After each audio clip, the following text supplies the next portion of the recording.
all this money on the floor. We be balling off the course, we be really making plays. She don't really want no beef and she can't say it to my face. Girl, that man was never mine, I just was going through a phase. So please control your hoe before I put her in her place.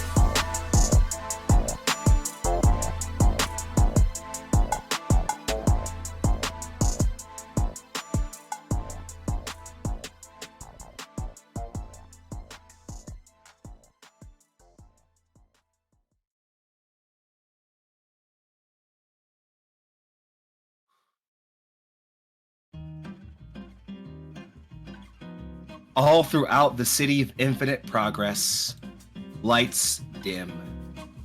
The sun creeps high over the horizon, welcoming a new day in New Jump City. And as it does so, a few figures begin to move through a rooftop. The nightly activities not having let everyone part themselves to rest just yet. These mook-dressed individuals, hiding themselves in hoods and thin masks, move along a rooftop, carrying what looks to be a long crate of bulked reinforced metal, marked with Nova. As they move and haul, all right, come on, we're not even that far. As soon as we get this in to jet, we're made. The other one's, it's not even that heavy. I don't even know why you're... And before we can finish this sentence, a shadow descends, and something clocks him in the side of his neck. He drops. The other, who the? And before they can act, another one is spun kick, another one is dropped with a heel, and the other is pushed, so they would go back and dangle at the edge of the roof before they're caught by a nailed, gloved hand. The camera pans back to a face, mostly humanoid, but sporting long ears and fangs, and a twisted, feminine smile. Sorry to drop in unannounced, boys, but I do love to make an entrance. Unfortunately, that's coming with me. Shriek! Come on, we were on the same... Why are you... Just business. Sorry. I need that spot. Have a good trip. And she pushes. The other individual falling to what looks like a very, very painful end. Now then, where do I go about carrying this thing? Smooth Borinidum. Good morning, afternoon, and or evening. Ladies, gentlemen, others in between the beyond the binary of the internet, welcome back to Neolites Roleplay, and more specifically, welcome back to Jump City Sirens, our Masks adventure. I'm the Federation of Stream, you may call me Foxy or the editor, and I have with me a table of incredible femme energy, of wonderful heroes, of devoted souls who seek progress and the future, regardless of what may guide them in any other way. I could tell you all about their incredible tales and the wonderful things they're capable of, but I think it's best if they tell you that themselves.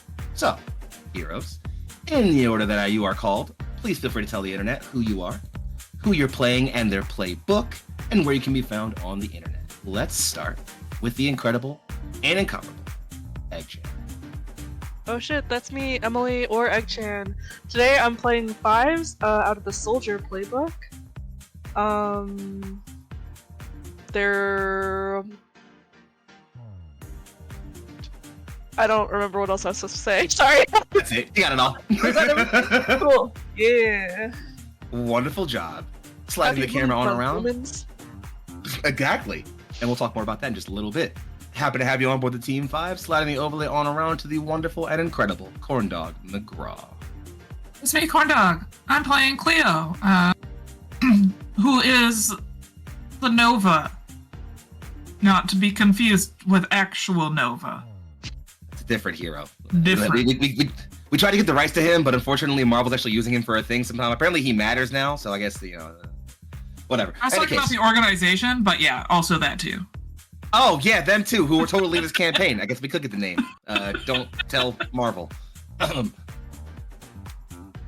an organization, not a person. It's different. It's different. It's different. Yeah, whole different copyright, whole different things. It's an organization, not a person. It's fine. Yeah. Exactly. Passing it right along then to a Neon Lights newcomer, only if you don't know anything about them. I'm talking, of course, about the internet giant that is Ollie Peach Senpai. Damn, internet giant. I'm Ollie. Nigga. I'm Ollie. I'm playing Aurelia or Morphine out of the outsider like role in Mask. It's pretty dope. But she's not an alien. Nope. She's not an alien. I mean, technically, yeah, just not like a space. We'll get there. She's not a space alien. That We'll get there in the story. Don't worry about it. It's not. It'll happen anyway. Passing it on then to the first of a duet of.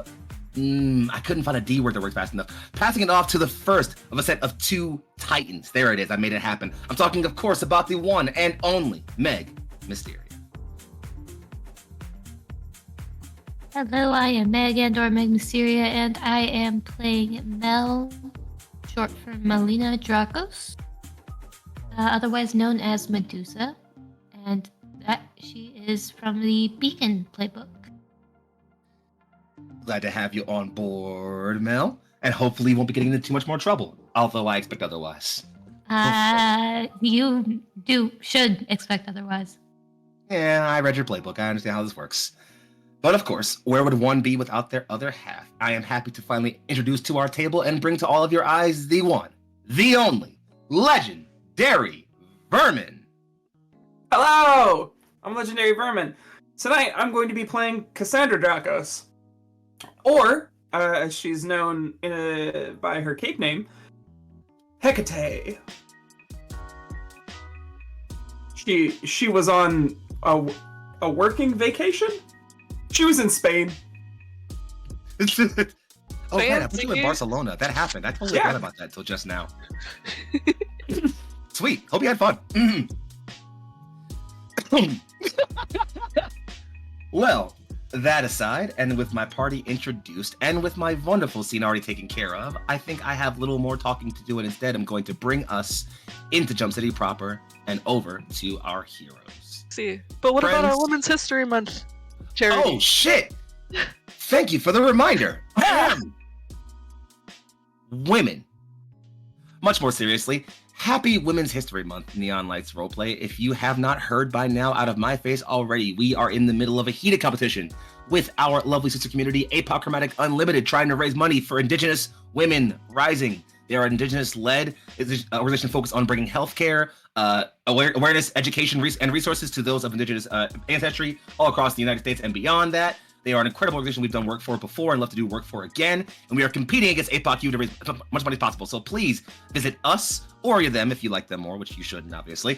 And put a command in the chat. For us, it's going to be the exclamation point NLRWHM to get a link to our informational page with more information and an option to donate. At the end of the month, the winner gets bragging rights. So donate so we can win and rub it in their faces, please. That'd be awesome. And thank you. And thank you, Emily, for the reminder. No problem. So, last evening, saw our team, Sans 1, come together to stop an attack on a Nova strongpoint, led by some mostly mook villains who appear to have been stopped, save for one, but they were definitely a part of a larger coordinated effort. Several Nova strongpoints struck at one time as a strangely anomalous thing to happen in a city normally so peaceful is the wrong word. Nonetheless, information aside, and with other things happening, you all parted your own ways. 3 of you gathering at 5 Place to review the evening and talk. 1 of you heading home, where a family meeting took place. And a bit of a, well, let's say revelation is shared regarding the future of independent heroes in New Jump City. I think I've talked a little bit enough, though, as instead, we see what looks to be a dark black, small, maybe 16-seat jet of some kind, slowly listing through the cloud cover. Before that panel is frozen, and it passes to the next page. Heroes, who'll we following first? I'm not with the music and everything was purposeful.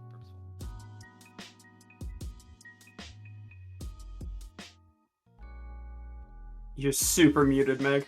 So the most muted.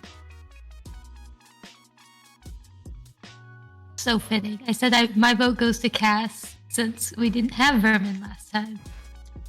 Can't I argue don't with want to that. say it out loud, but I agree. Well, sounds like there's a consensus building here, huh? Yeah, saw the awesome, jet. I right? thought that was where we were going with the jet. To be I honest, saw I the didn't want to jet. assume. I wanted to give some space, you know. Let you guys control the camera. But if we're all going there, then we're going there. Yeah, let's go inside the jet. Let's I go wanna inside take the us jet in. then. Voluntold. Okay. Do you want to do any scene setting inside the jet? Absolutely. I think it's because I'm imagining this is like, you know, steel black or like kind of like slate gray exterior. Inside is nice, kind of almost like not like vanilla, but like an off cream interior, mostly primarily. It's again about maybe 16 seats in total, but there's clearly a lot of space for leg room and a lot of personal compartments. And off to what looks to be the main sort of segmented section. While there are a few other people who are sat in various seats, some handling paperwork, others taking calls. This is, again, a family that runs itself in the superhero business in a way that makes more sense than others. Not to mention there are things they do outside of that. We focus in on two individuals sat, I imagine not side by side, but maybe like facing each other in a pair of seats, because that feels like it's a little bit more appropriate for the scene here. Next to an open window as a part cloud cover that slowly begins to descend and show the city they have called home or their family has called home for longer than either of them have been alive. One, a tall, statuesque woman in a mostly black with a sort of like a similarly like cream colored shirt, sits with hands folded, one nursing a drink that she's been spitting in her hands for a few moments. This stone-cut figure of authority, poise, and purpose is the legendary hero Athena, champion of the independent cause, and, to many, the champion of New Jump City. Across from her is her daughter. And why don't you tell me what she looks like? So, I think whenever the camera looks at Cassandra Drakos, there is a tendency for it to scan and ogle. We get a shot starting from her boots, which are kind of half calf height, a couple of big buckles, half heel. She's wearing tights. It pans up a little bit further, black tights, to a kind of leather polyurethane skirt that is one of those ones that has like two halves and then bootlaces on either side in red, keeping it together. Her top is like a little crop top, tank top, and then over that she has a like similarly cropped like loose leather jacket with big buckles across the shoulders. She's wearing a beanie, and out of it sticks this kind of short cropped, fairly curly black hair. Her eyes are her irises are like a dark. You'd be forgiven for mistaking them as black, but they're actually, on close examination, like a pale shade of purple. And she's wearing red lipstick, like fully made up. Her nails painted black, and she is surfing her phone mid-flight. As the camera comes around to the other side, we see that she's on Pinterest, looking through various like outfits and stuff, planning her next foray into fashion. She's also the hero known as Hecate, but the only obvious allusion to that is the occasional spin of her fingers and gust of air as she opens small portals to grab things like a charger from somewhere else. Somewhere else, indeed. And it's as the camera kind of follows you, pulling a charger out of the portal, that it then cuts over towards your mother, who again appears to spin a drink in her hand and cut you a look and just. We'll be landing shortly, it appears. She'll lean over and roll up the window next to her. Eddie. I wonder what new has been going on down there. I've been keeping an eye on reports in our absence. Things have been stagnant. Save for an incident recently. Several Nova strongpoints attacked. Mel mentioned something about that.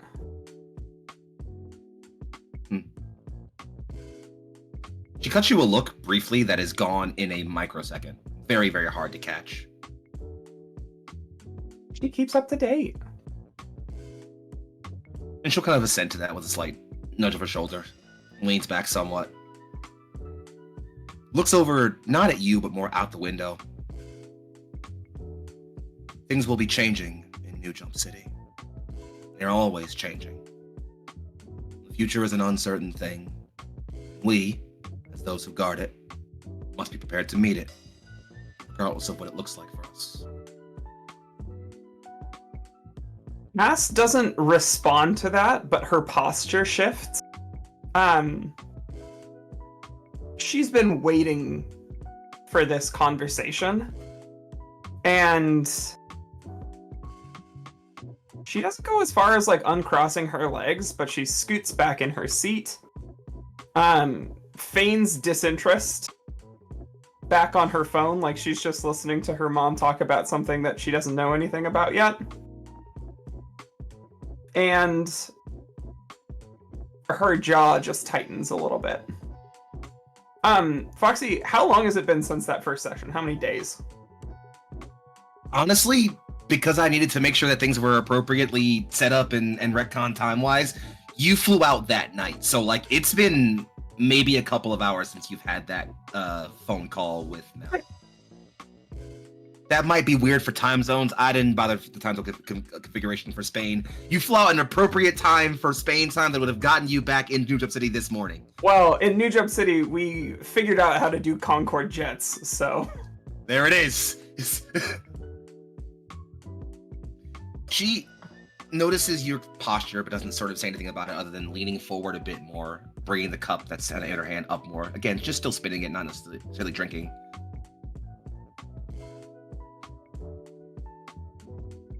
As I understand it, you are growing a presence. She mulls over the words really carefully. There is an increase in attention and eyes on you. People are asking questions as if you have already been named my successor.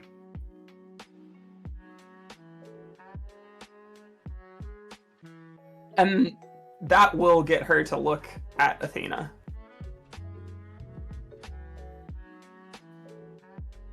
And she looks over at you at the same time. And you prepare for that eventuality. She says it very coldly and very straight.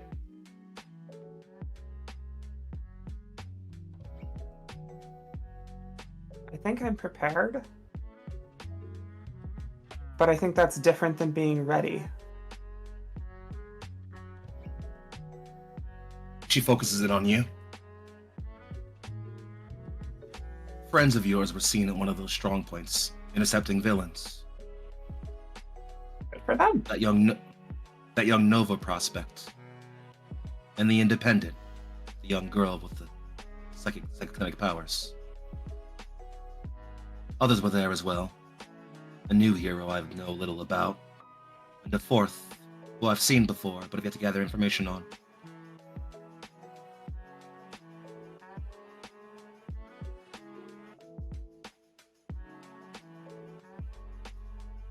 She leans forward. He kind of appears to kind of like judge your reaction to it for a brief moment. Cass is used to being talked at by her mom, not talked to. So she'll indicate that she's listening or interested, but it's not. None of her reaction is verbal. And she kind of leans back some more and just.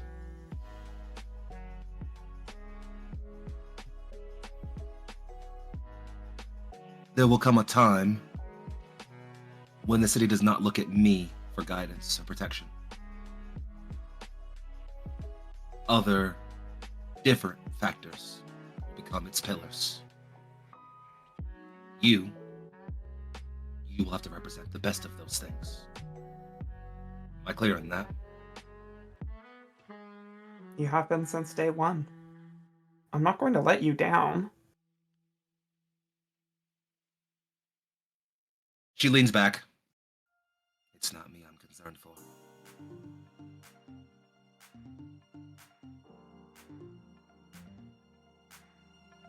You will inherit a different city than the one I have grown in. People will see you differently than they see me. How that affects you, how you affect them, will be the most important, most difficult, and most perilous decisions you will make in the entirety of your life. I say this not as a warning, as a promise. I will need the best of you. They will need even better.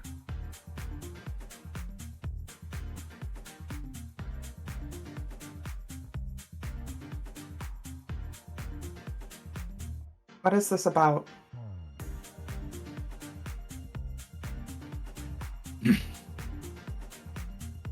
She leans forward. Our family is negotiating an agreement publicly to an incoming Nova policy that will register all heroes operating in New Jump City.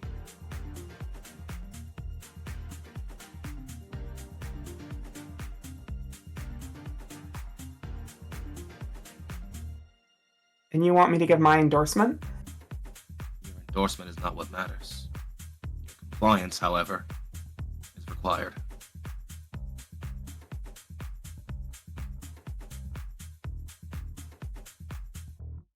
How could you let this happen?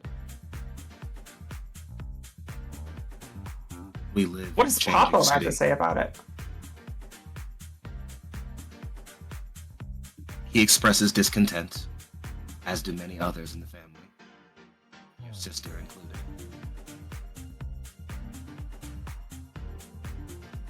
This is not a matter of my desire.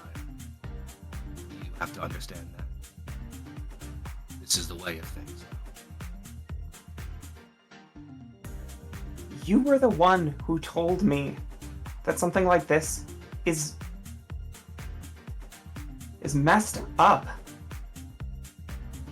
Most people with powers don't even use them for caping.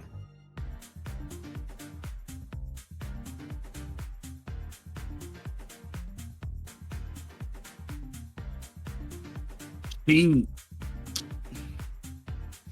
don't see your mother crack a lot emotionally. You see her present that same stern, stone face and maybe shift it very slightly in certain emotional registers, usually in the way she perceives herself. Her face shifts in a really noticeably sour way.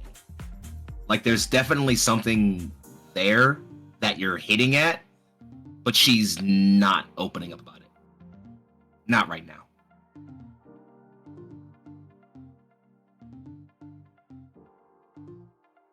I want to study her carefully.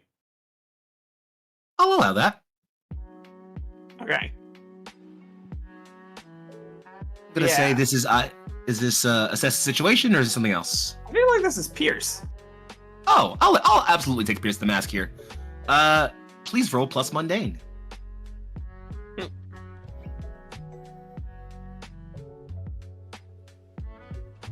that go twice? Oh, baby. Hey, full hit, 12. Hey. Oof, oof.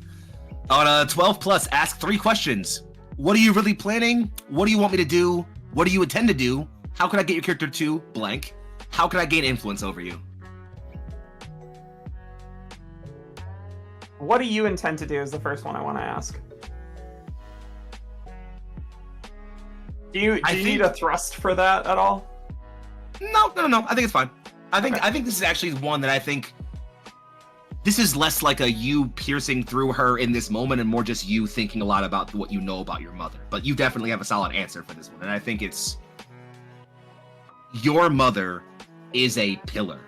She is this city's face as far as heroing goes. And that's not an official thing. She's not literally like, their registered protector or anything. But as far as the way, when people think about like who keeps me safe when shit goes foul, it's Nova or it's her. And of course there are other heroes who are, under that register. But when someone thinks of non-Nova aligned heroes, they think of your mother. The way you're feeling is the way you imagine everyone is going to feel when this news gets out. She is trying to keep herself a stone pillar of this is the way things are going to be, not because she agrees with it, but because her disagreeing with it causes far more disorder than order.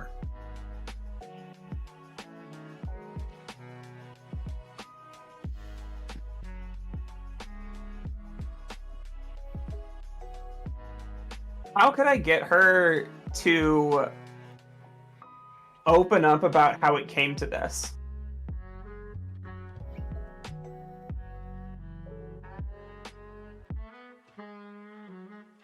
This is a good one. And I think the answer I'm going to give you is a bit...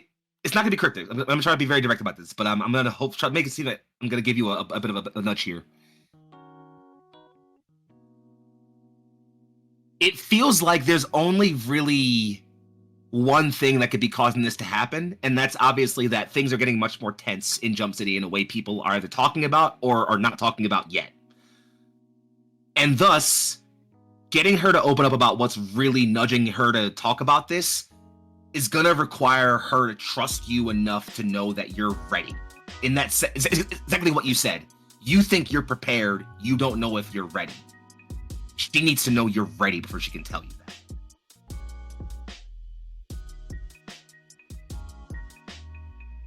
Or, things need to be dire enough.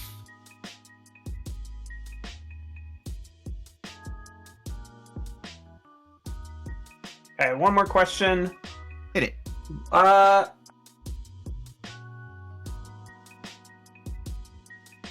What are you really planning? I feel like my mom always has a long game. This is no, absolutely. And I think that this is I'll give you two answers here. The first is very, very obvious. Oh, no, the first is the less obvious one. What it seems like she's really planning here is to try to use whatever leverage she has as the city's protector to help influence the way this policy gets introduced. Effectively, the idea of like, okay, if you need me to cave to this, then I'm gonna make sure that I can make certain parts of this apply. Case in point, the way Mel confirmed, heroes under a certain age aren't registered. That feels like it's one example of her mom being like, okay, if I'm gonna go for this, I have some leverage here.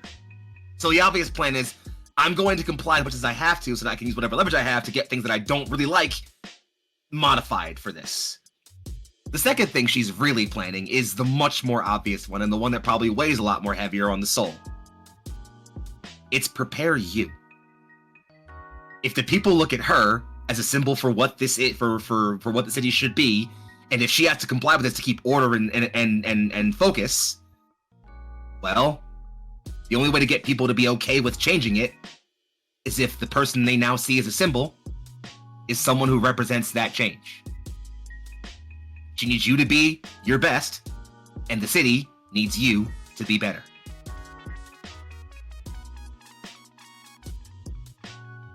In other words, prepare for even more load on your shoulders. I did say I'd be a bit of an asshole to you tonight, and I'm very sorry.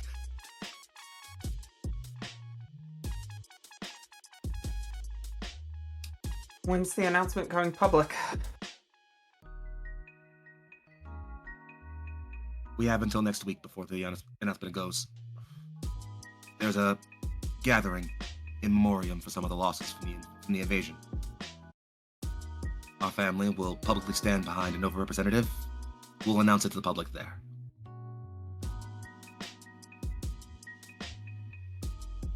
And unfortunately, your mother, who despite being a stone-focused and very, very obviously perceptive woman, is still your mother and a much older woman. So she looks at you and says, in a way you can't really perceive what she means by this, but just says, Wildfire will be there. I feel like I know exactly what she means by that. Yeah. What's Wildfire's person name? That's a good question. I feel like Cass will only refer to this guy by his person name, because I think on some level she's like, I've just known this guy for a long time. It's weird that he has a super name. Tyson popped in my head first, so we'll keep Tyson. Last name to come. What about Tyson being there? She kind of like sighs a bit and just. So I expect your presence, yes?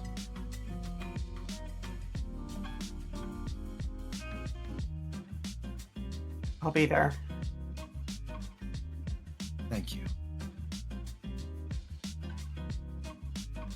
A light goes on above you all with this audible chime going throughout the cabin, indicating that you are about to enter your landing phase.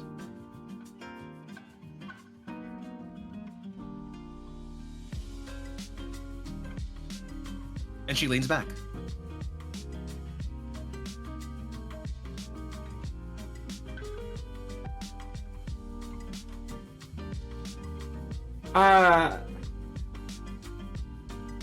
Casts chews on her lip and looks out the window and can't distract herself from the minefield that she's about to walk into. And I feel like that's as far as that scene needs to go. What a very apt phrasing. And with that, the camera will pan over to a landing gear. A panel will show it screech along tarmac. And we'll wipe over to one of our other heroes. Who's feeling froggy, friends? I was gonna say ribbit, but I'm not feeling froggy. I'll say ribbit. Anybody? All right. Perfect. We'll jump on the tarmac field. Perfect.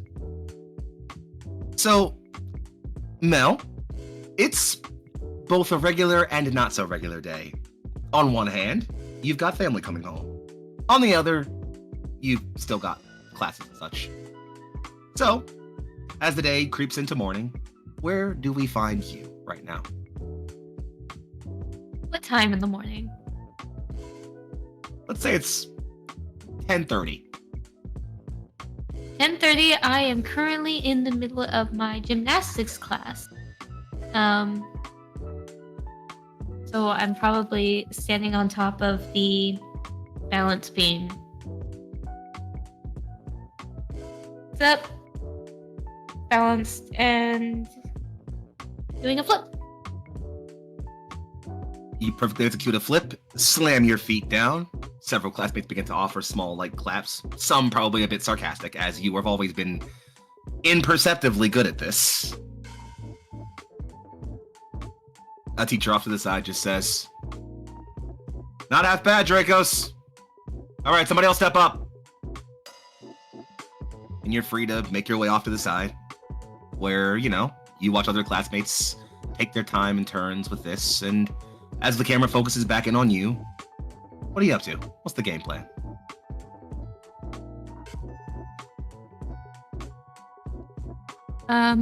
She likely gets some water and checks her phone, see if there's an update about Cass touching down yet, or anything else from the others. Well, if the others have tapped in and all set you text or anything, that's up to them to decide. However, you have gotten an alert on the flight tracker that their flight is approaching taxiing now, so they're landing. Oh, there's also a text. Absolutely. There's that. A fun fact: on private flights, you can text as much as you want because phones don't actually interfere with guidance. Turns out. Nope. Not at all. What's the text? 2 thumbs. I think it's just the plane and soon emoji. And then like Elmo fire.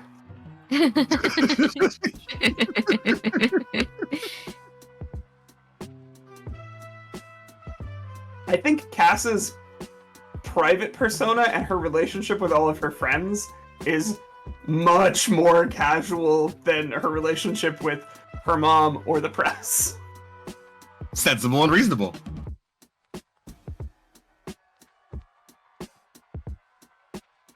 I think there probably needs to be there's probably a response of like the pole pop emote. The pole popper that's the confetti shoots out of. Yeah. An emote of that and then more Elmo fire. That's so cute.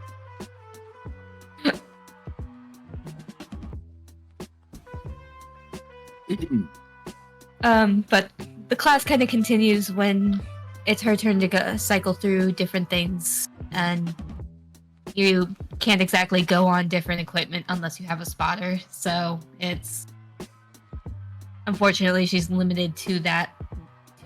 So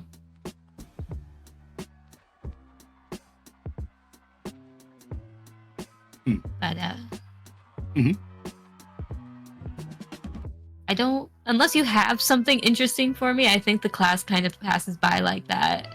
Yeah, I think it's fine to say the class passes on for a bit. We get a few more shots of Mel dramatically outperforming her classmates in various gymnastic tasks in ways that embarrass and upset her classmates.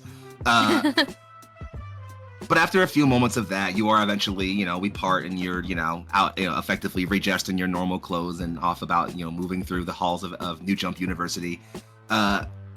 You do eventually, actually, is there somewhere you're headed after class? I think she decides that she has a little bit of time before it's time for her to go get lunch, that she can stop by the classroom of the professor that teaches about altereds. Perfect. You pass by the classroom. This is New Jump University is one of the universities that's pretty efficiently built. So the sort of like office space of a teacher is usually right next to whatever lecture hall they teach out of, which is it's helpful and efficient. So you pass your way to team. Pitch in real quick. I need a professor name. Go. Kronos. Nuxol. Nuxol. Nuxoll. Is that a last name? First name? That's the last name. Ligma. Okay, give me. I hate you. Sorry. Yeah, I love that. Marcus. Oh yeah. Okay, Marcus Nuxol is what we're going with. We're taking it. We're running with it. All of you will What's suffer wrong for with- this. I said Kronos is first. I'm sorry. I was thinking It's about fine. I love you. You're incredible. Don't change.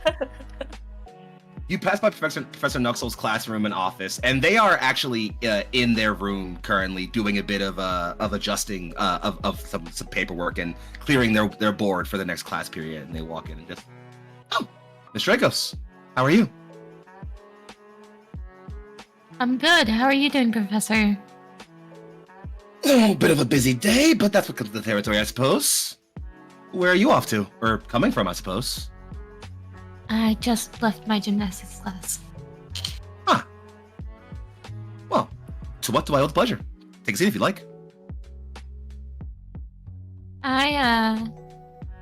She will probably just set her bag on one of the desks at the front and lean against it and said, I was wondering how far back your knowledge of altereds goes. How about your research? He leans over and just, well, funnily enough, my degree was originally in history. I just really thought altered were interesting and felt like the class was wonderful. But given my particular interests, I'd say I'm quite the scholar personally. I know a fair bit about the various generations and heroes that have emerged, some of the more notable and not so notable ones, and in some cases where they've ended up.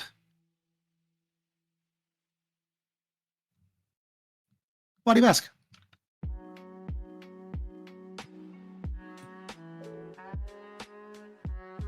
So your knowledge is more about like actual people altereds, not like how altereds come to be. Ah, you want altered potentialists. It's a small subset faction of science, he says, while as he kind of like turns around and sits himself up on his desk.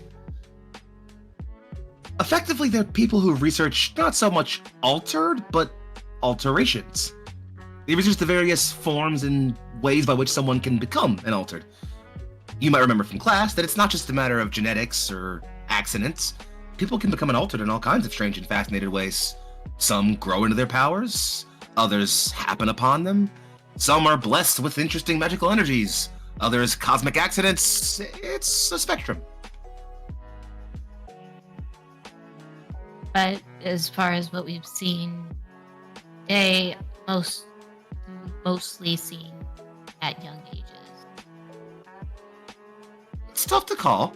You certainly have people who encounter their abilities at an older age. However, when we're talking about altered, we're almost always talking about either heroes or villains. And most people who take up the willingness to fight tend to be the young and spry. At least at first.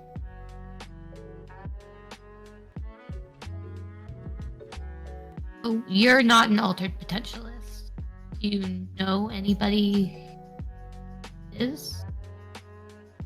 I've encountered a few in my interactions in the communities and met a few in my time in travels. You could possibly find one over in the science department depending on what you're looking for.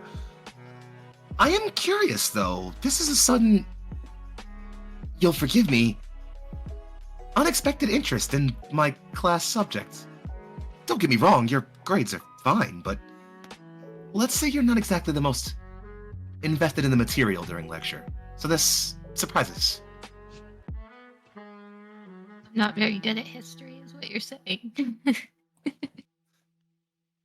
No, It's less that, more just that you seem distracted often. Like there's something else on your mind. Sometimes I get like that. It's nothing to do with your class. I enjoy the content quite a bit. You should see my notebooks. I mean, they're... But I encountered someone that around my age that started showing signs of being altered when they'd never had powers. So it got me kind of curious. He leans in, suddenly a bit curious, and this friend of yours has had this happen to them recently?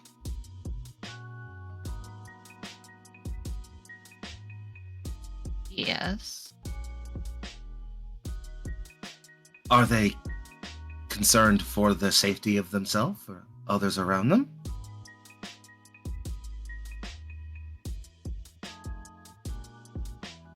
No.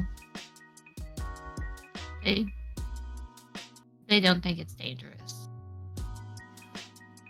Well, that is understandable. Not every alteration is something dramatic. I would encourage your friend, genuinely, if they feel they are interested in exploring their abilities, to perhaps consider reaching out to someone in Nova?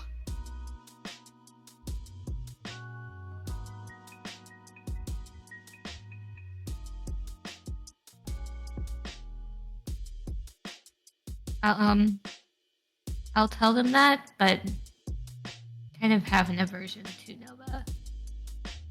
So There are certainly some that do. Well, I would tell this friend then that research into ultra potentialism is not exactly hard to come by if you're looking for the basics.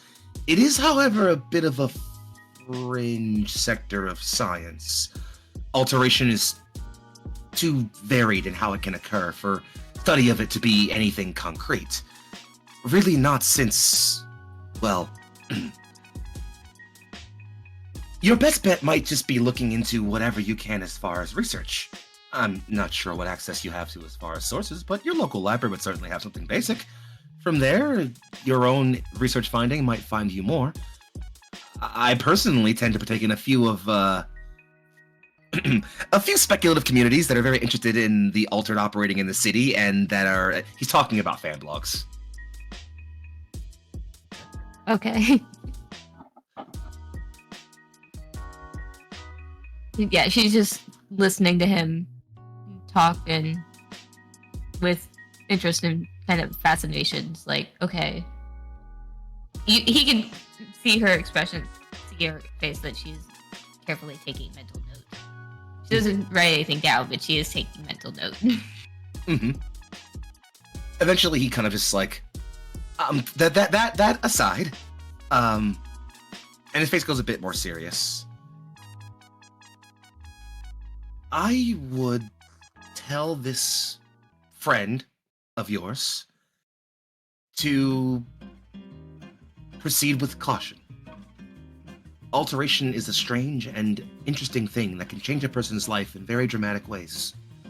Regardless of how they feel about their alteration, exploring it is opening one up to a world much, much bigger. That world can be dangerous. So, tell this friend to be safe, please. I will. Thank you, Professor. I hope I was helpful.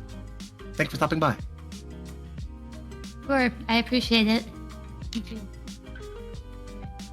Gives him a wave and heads off. There's a quiz next Thursday. Thanks for the heads up. And you are free to depart. You want to keep that seat on you any longer, or you want to pass it over to somebody else? We can pass it to someone else. All right. Friends? Anybody itching your jonesing, or should I just roll a die? I can go. Lovely. Cleo, you had a surprisingly, maybe not surprisingly, but a rather mundane evening of rest compared to the rest of your friends. You sent yourself back to your own place, got yourself some rest in your own bed, and woke up to your own comfort. What have you got on the agenda for the day? Probably go to school, go to my classes, and then kind of just wait to see if anyone texts about any type of plans, anyone want to do anything. And if I don't hear anything by lunchtime, I'll like go into the group chat and be like, "Oh, hey guys, are we meeting up to do the incident reports or anything like that? Also, I think Cass is back in town later. Do you want to tell them about what happened?" I mean, I'm sure Mel's already said some things. It's like this just run-on text message that like comes through. You text like Michelle, I see. Mel will totally invite you to lunch on campus if you want it. Yeah. And The Cass moment too, after if Cass wants to come. the moment after you send that message, Cass is like, "I'm back."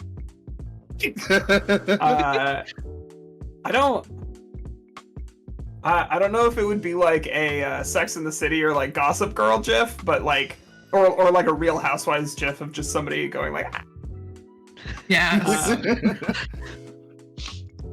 I'll accept any of them. I understand every reference.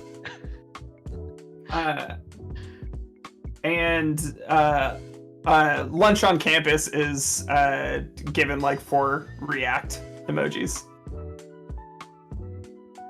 Truly in the future, you can react multiple times in a group chat now.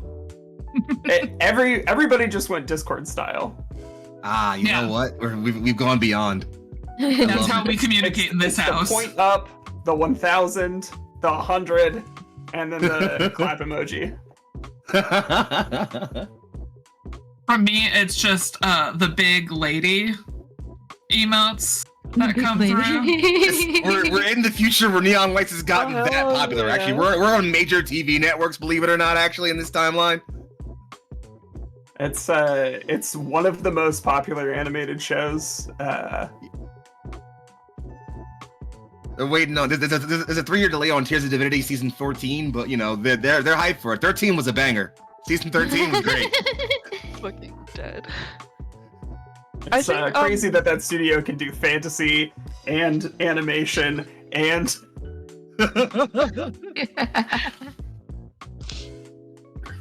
Fives?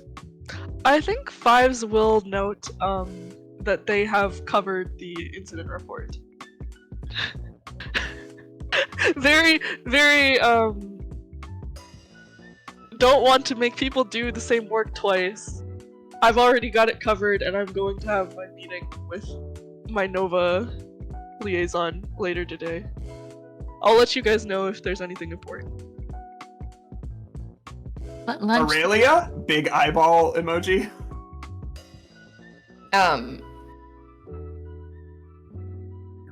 Wait, was she invited to lunch too? Yes, everyone's Yeah, invited the to group lunch. chat. It's the group chat. It's our collective group chat. Oh. Aurelia's like, I don't need to eat. Neither have I. Immediately messages back. Lunch, even if you don't eat, lunch is a social thing. You don't have to eat to enjoy it. I think Fives will upvote react to that. I feel like weirdly, members of Cass's family being on the spectrum has made it really, really has paved the way for communicating with Aurelia. Like, honestly, the way that Aurelia plays right now is so, like, detached that the way that you're coming at her, like, hits both ends of it. So, like, maybe just, like, approaching it as such, but then also you're kind of, like, her guide to social interaction right now. Because you're the most experienced. It's that thing of just like, oh, this is the kind of thing that that Mel or my mom would say. Dead ass. It's actually a great sitcom. It's an alien comes to Earth and is like, I'm gonna learn how to be a human from these two humans. It's just the two most autistic people you can possibly think of. That's it. Okay, That's a sitcom. That's it. I was having a conversation with a friend the other day, sorry, aside from the game. But like treating everyone as if they have autism is just a cut curb. Like it's good. Your communication is better. Yo, true. Heard it here first, folks. Aurelia's just gonna send yes. Period.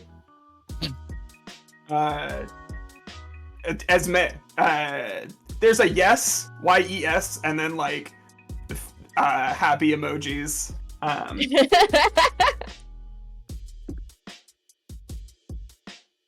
And then taxiing takes forever, and the scene goes back to corn dog.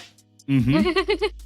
Flying back over to you, Cleo, as you've confirmed your lunch plans with friends. What else are you getting into for the morning? Allegedly therapy at some point, but I'll let you decide when that is in your day. It could be an after lunch kind of activity. Sounds good to me. I like it. In that case, yeah, we'll follow you for now. What's your morning looking like? You mentioned classes. Do you want to handle some of that? Is that like a morning thing, a pre-noon thing, or like a, what do you think anything you got happen in your morning? Maybe. What was that? You go to classes too? Sometimes. When I'm feeling up to it. Real? Yeah. I have like really hippie parents, so they're like, oh, you having a day where you just don't want to do it? You don't gotta go to school. Like, you having a bad mental health day, they'll let me stay home. If I'm just feeling cranky, they'll let me stay home. There is no sense of urgency behind the education system amongst her hippie parents, because they do not believe in the merit of grades. They're invalid. So Which what would that be like? I'm imagining like my ideal parents, not the ones I had. Mood. So today a skip class day? Is today a go to class day? I'll go to class. Mainly because I enjoy the social interaction sometimes. I like to make new friends. And I also like to just kind of upset teachers by being there, like questioning their theories and logic, and like, you know, that kid in first grade who asked why after like every single thing the teacher taught them? Mhm. That never stopped. I see. Yeah. I know a couple of those kids. Anyway. That aside, fair enough. Well, you make your way towards the hallowed halls of New Jump University and find yourself, you know what? Why don't you tell me, where do you, is there anything in particular you want to zoom in on today? Anything you feel like the camera should be following in this morning for you? Anything that's urgent or worth following? Anything you're thinking about from last night, perhaps? Or, I don't know, anything else in that brain of yours? I'm following your mojo right now, homie. What you got? Yeah, I don't know that she's... I mean, she's a stoner, so she's coming in smelling like some weed, and just enjoying her time, floating and like not really giving two flying fucks, because if she thinks, like, if she becomes aware at any point, she remembers it's therapy day, and she just doesn't want to deal with that. So I think you just kind of like see her just bumbling around, like going to class, probably like showing up 10 minutes late, not acknowledging that she's late to class, not acknowledging the smell or the fact that she looks blazed. She's just here, and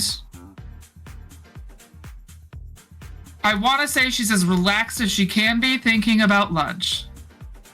You know those days in school where like you're like, the best part of today will be lunch. Every other part of today is just boring or sucks.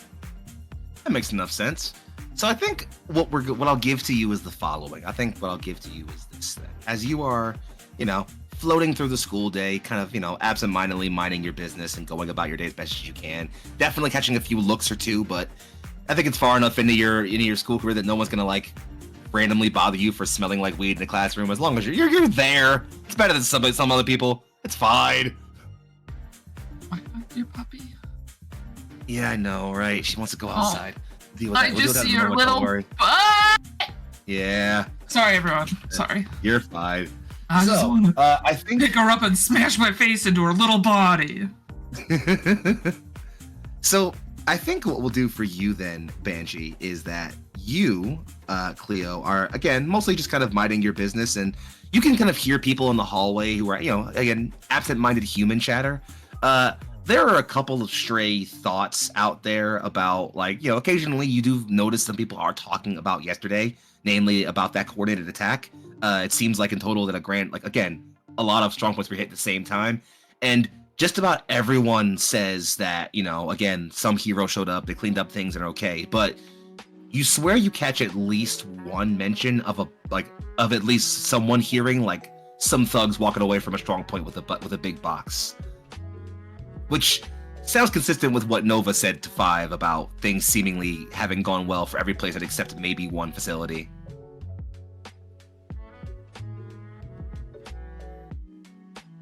Hey, Buckaroo. And I'm just gonna like insert myself into the chat that I'm overhearing. Where did stuff go missing from? I didn't hear that part. I only heard the part about like Nova kind of having their shit together.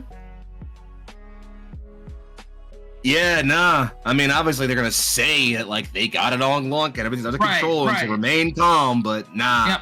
I had a guy over in East City tell me he saw a couple of guys walking away from Strong Point 27 with a huge fucking box, so big 4 guys had to carry it.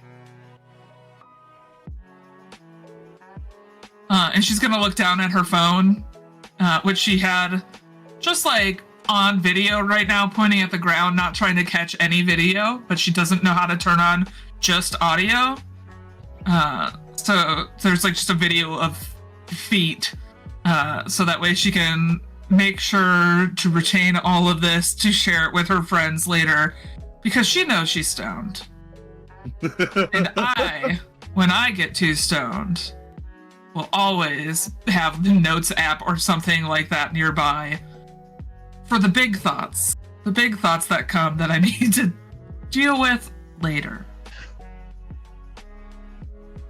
Well, So that video just like drops in the group chat once she disengages from the conversation. mm-hmm. I feel like Fives might care about this. Maybe other people too. Big box alert, and not the kind you're thinking.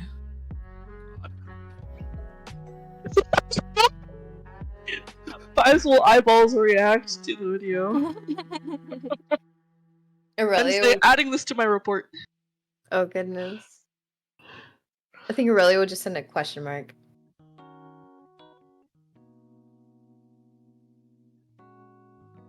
You're muted. You muted.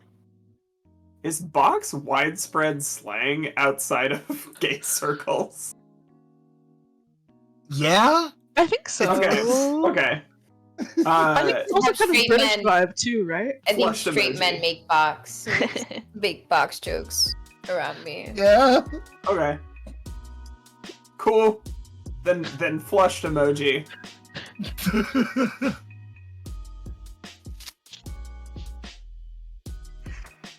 Eyes and flushed.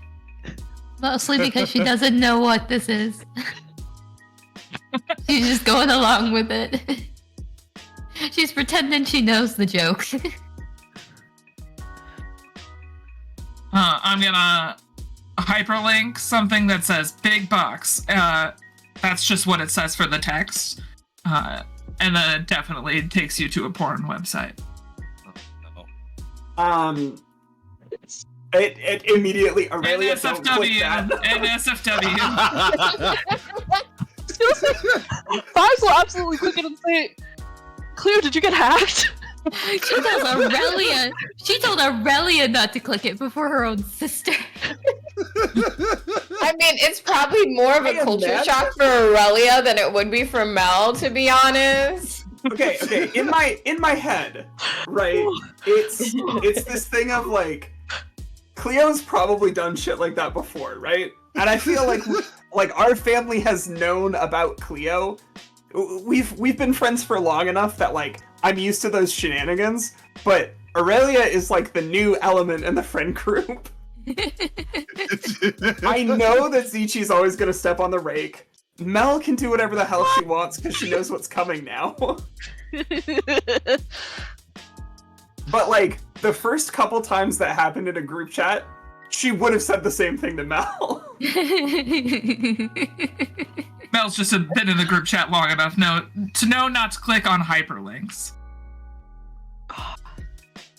I have the same issue with unhiding censored content on Blue Sky. I just automatically it's so bad.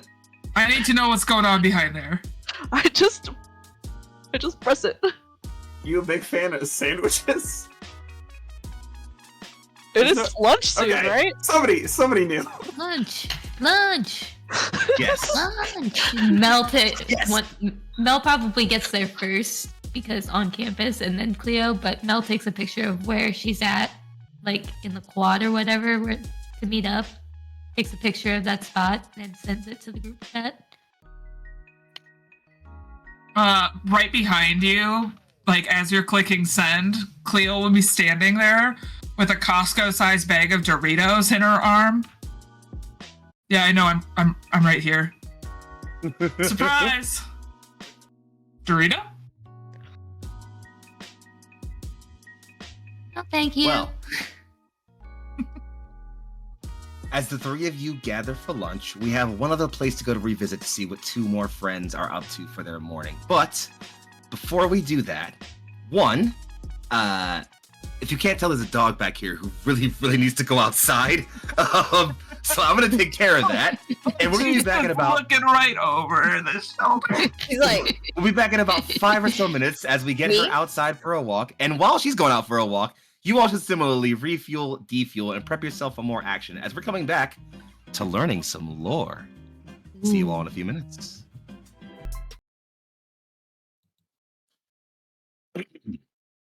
And we return in a different location entirely. A building we've not quite seen before, though all of Jump City is certainly aware of this impressive bastion of human engineering. a massive helix twisted tower that stands up above so many of even the massive skyscrapers all around it in Central City. This building, emblazoned with the arrowhead logo over a world shaping beneath it, is of course the Nova HQ. As we enter through the central area, down to a sub-level about 3 levels down, and to a left pan over an area denoted as Training Field 7 Alpha, we zoom into the door.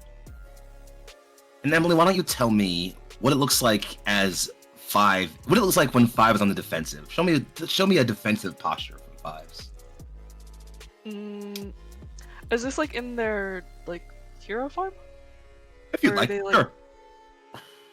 I imagine they would train for combat in both situations. So either would definitely be possible. But Up to you. I think it's more fun if they're in dragon form, to be honest. It's Sure, time. absolutely then. So we see this lumbering purple figure, mottled and spiny, with arms raised, these large scales almost coming off of her forearms as she blocks projectiles coming in at her. You have your arms up, and you kind of have your arms up and get thrown a bit left and then thrown a bit right. This force impacting you from different directions. But it's not projectiles. In fact, it doesn't look visually like anything is hitting you, though you are clearly blocking blows, holding your guard up to left and right to take in weather blows. As you kind of bring your arms up and guard very toughly, something sharp slams into your back and forces you forward, kind of breaking that stance and causing you to stumble somewhat. As you recover, a humanoid figure seems to almost rematerialize as a sort of slide of sort of visual camouflage dissipates all around them. They are mostly human, save for slitted eyes and a sharp tooth, and they have a sort of martial tactical gear all about them with a vest, with a sheathed knife, and although they aren't out, you can see 2 almost reverse claw-like blades kind of flip backwards around their forearms. This is someone you absolutely know and have known for technically all of your life. This is number 2, also called Sable. I think with the impact of that blow, as 5 stumbles forward, they'll grunt and say, "Damn! Aren't we just practicing?" If you think I'll take it easy on you, you expect villains to as well. Come on, up. Okay. And I think she'll jump into the air and start flight to try to get her balance back. Take to the air, and Sable looks up and just... Tactical advantage. I have maneuverability. I can't fly, so smart. But if you think that makes you safe... And with a leap, they leap to one side, hit a wall, and then leap up into the air after you. I think 5s will reply, "Well, you did say up," and see if they can take a swing with their claw back at Sable. You make a swing with your claw, your forearm meets their leg, there's a resounding thrum of impact. The camera zooms back out. And another figure is sitting and observing this battle for a while. Aurelia, why don't you take us into where you are right now, what you're thinking about, and what you look like in this moment. Wait, I'm watching 5s right now? You're here if you'd like to be. Oh, I probably won't be. Sure. In that case, let's zoom somewhere else. Where are you right now? I don't have a meeting with Nova right now, right? Not immediately, but you did come here with 5s and were welcomed in, so, Then I'm probably just in my room, meditating and glowing. Yeah, I think I'll accept that. Yeah, she doesn't have much of a personality or any interest right now because her whole thing is like not getting too comfortable. That makes more than enough sense. So you have yourself the seclusion of your quarters, a slow bit of glowing meditation as you spend some time kind of observing yourself and doing some things, and you do hear a slight rap at your door. She like reforms in her material sense, and she goes to answer the door without saying anything. She just opens it. The door slides open, and there's sort of a Nova attendant, again in a simple uniform, in case they're non-combat personnel, that jumps a little bit as you kind of immediately open the door and just, Miss Aurelia, they're calling for you down in the training levels. I'll be there shortly. Thank you. I was told to, and you can see a lot of nervousness on their faces. I was told to tell you it would be important. Am I supposed to follow you? They didn't say so specifically, but they're a high clearance level, and it does seem rather, maybe, perhaps. That's up to you, I suppose. I'm new to all of this. Lead the way. Thank you. Trevor. Trevor's the name, by the way. Do you shake hands? That might not be a thing you do. I'm sorry. She's gonna like look at him puzzling and then like reach out her arm just because she's trying to almost assimilate, but not too clearly. He slowly reaches his hand back out and shakes yours.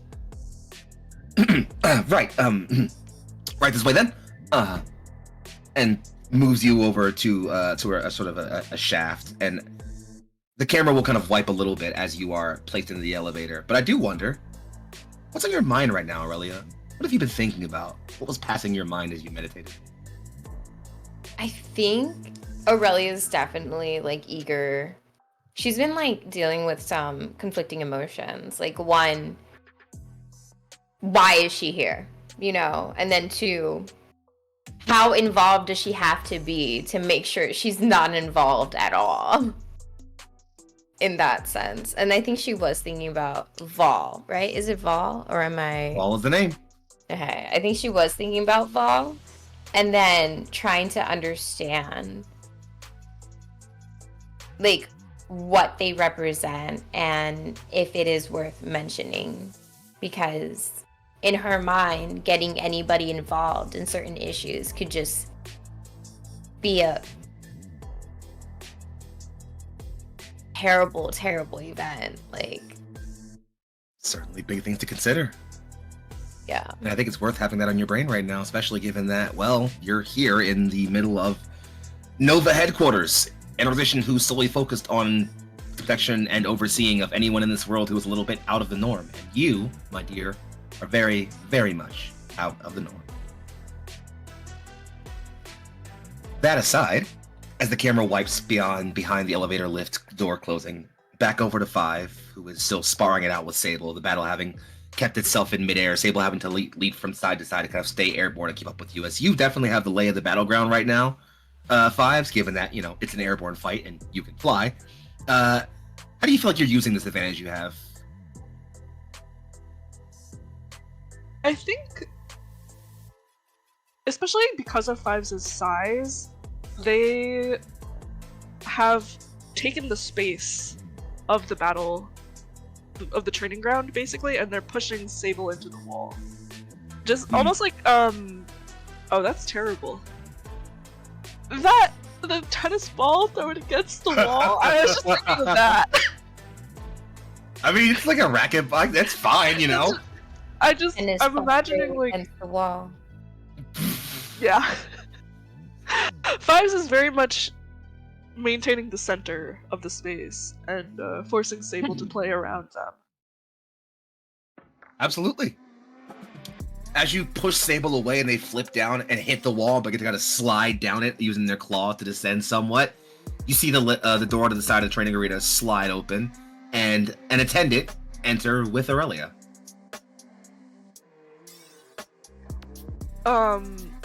Fives is gonna just stay locked in because I'm not about to lose. To Good be call. honest.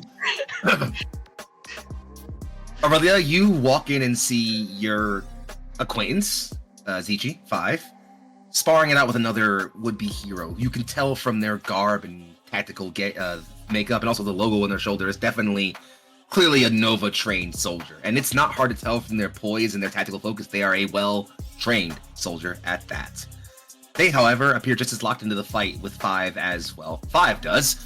And so as the two of them begin to re-engage, fists clashing and making slow blows as they slowly descend down towards the ground, You eventually kind of hit the ground, 5, not violently, obviously, but as you just said, you two kind of make your way lower and make the ground. Sable breaks off with a series of flips and lands to the side. And as they're like, okay, not bad at all. Take another stance. But eventually, before any of you can kind of move that any further forward, because this is comic logic and things make sense more physically than they have to, you hear the voice at the same time you see a sort of light green flash begin to kind of haze into the middle of the arena very quickly.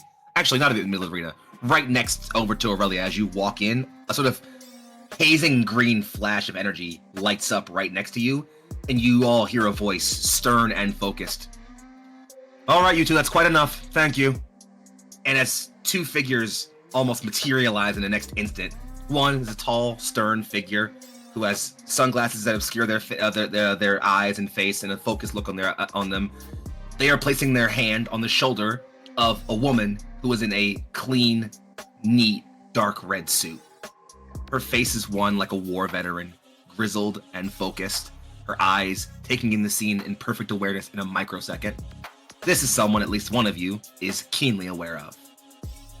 Nova Director Katrina Victory. I think Fives will quickly transform back into their human form and stand at attention. Sable swings their claws back and does the same. Does happen. Yeah. Is Aurelia Any a Nova soldiers- person? This is... I think you've heard of this person. Mm-hmm. And I don't think it takes a lot of, like, intelligence to figure it out, obviously. I think from the way you've heard of her and the way people have talked about her and also the way everyone is immediately giving her every bit of their attention and respect, this lady runs shit around here. This is probably the head of all of Nova. Okay. I think Aurelia's gonna, like, give her attention, but look indifferent while doing it. She takes a sort of step forward from her attendant and just says, "Thank you for all being here. Good to see you all in good health. I understand there was an incident last evening."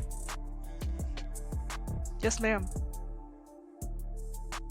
Your report was thorough, and I appreciate that. Thank you, number 5. They nod. Not making eye contact. Number 2, I require the room with these two, if you wouldn't mind. Ma'am? Turns and just, till next time, Rook. Starts to walk over. The attendant... Sorry, go ahead, please. Fives will nod as they leave. The attendant, Trevor, has just disappeared. As if the moment she appeared in this room, he was like, "Yep, I don't need to be here any fucking more. I'm gone." Leaving just the two of you, facing perhaps one of the most powerful women in the entirety of New Jump City. I apologize for the sudden entry. I was busy on business elsewhere in the world and had to make a sudden entrance. You understand a woman like me has many priorities. Of course. She turns to the other attendant here and just... And I do not believe we've had the liberty of finally introducing ourselves. Katrina Victory, Nova Director. That's me, right? And I get that name again? Katrina Victory. Katrina. Yes, Sorry. that. Sorry. My brain is rotted. And I love you for it. I think Aurelia still looks a bit indifferent, but becoming more accustomed to the ways of introduction, she sticks out her arm and gives Katrina like a firm handshake. She takes her hand, shakes it firmly. You learn fast. How long have you been in this dimension? How long have I been here? Less than a month. Too long. She looks at you kind of with a quirked eyebrow. Indeed. Which is why I believe my agency should be focused primarily on trying to get you home to wherever you need to be. I agree. You are, however, a novel experience. something we haven't encountered in all of our history. So assisting you will have to come with time, research, and ideally, cooperation. I have been cooperating.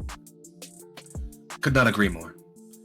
As she says that, the door opens again, and you'll see two individuals enter.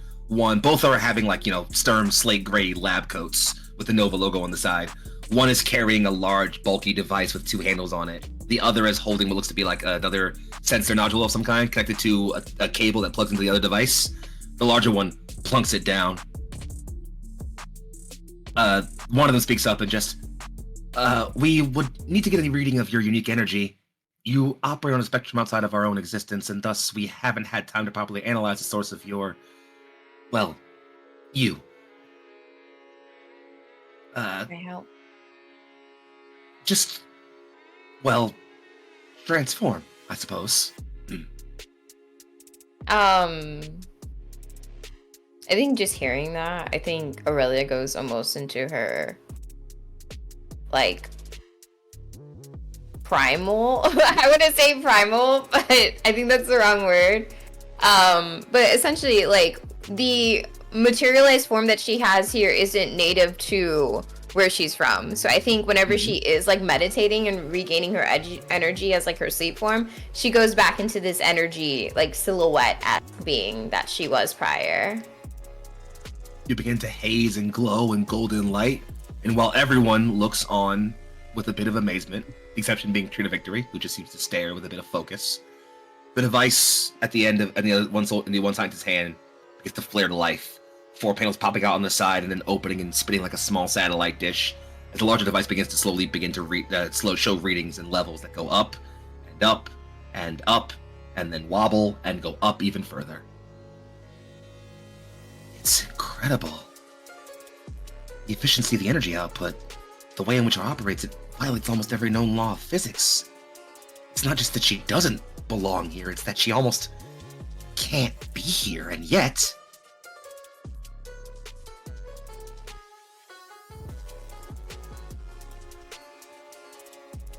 Trina Victory kind of looks on, keeps her eyes focused, narrows her eyebrows a bit at you. And as the signal kind of finally stabilizes and clicks to a green reading. That'll be all, Miss Aurelia, thank you. Okay, then Aurelia rematerializes in the shape that everybody's accustomed to now. You have a unique and powerful ability. Not exactly perfectly rare amongst the individuals I've interacted with, but your mastery of it and the way in which you manifest it make you a unique factor. I appreciate unique factors. I appreciate individuals that can get me home. And I believe we will have lots of collaboration in the future. Hopefully not too much. Indeed. I have more pressing issues.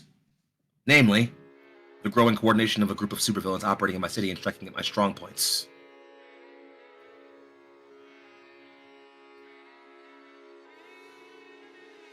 There is something afoot amongst the populace of this city. Something that has been stirring under my watch for longer than I should have allowed. And I fear it will come to a head soon. I will be counting on every asset at my disposal to ensure order is kept in this city. Order and safety. She says that in a way that's clearly not directed at you, Five, but it still feels like it's directed at you. I think that makes sense, especially for how much they've internalized the mission of Nova. Mm-hmm. That those words will hit home for them.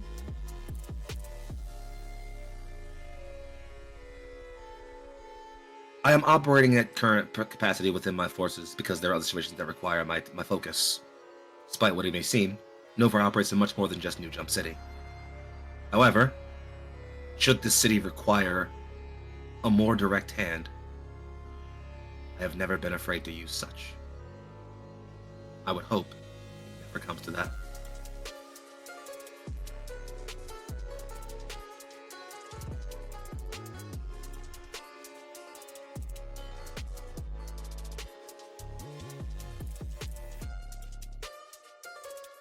Is she addressing Fives or just speaking to the both of them? Yes. So I think Fives has thoughts, but does not want to speak out of turn because that would look really bad in front of the boss. I think Aurelia. Cuts her should- eyes. Sorry, go ahead, please. Yeah, do you hit? No, you. No, please, please. No, you. I mean, she just cuts her eyes left and right. I will be operating directly out of Nova HQ for the foreseeable future, directly overseeing operations within the city and ensuring the stability and order are kept. I would also be operating directly with the team assisting you, Miss Aurelia, hoping to find out more about the ways we can assist you in getting home. You will both be seeing more of me, I assure you. Thank you. If that is all.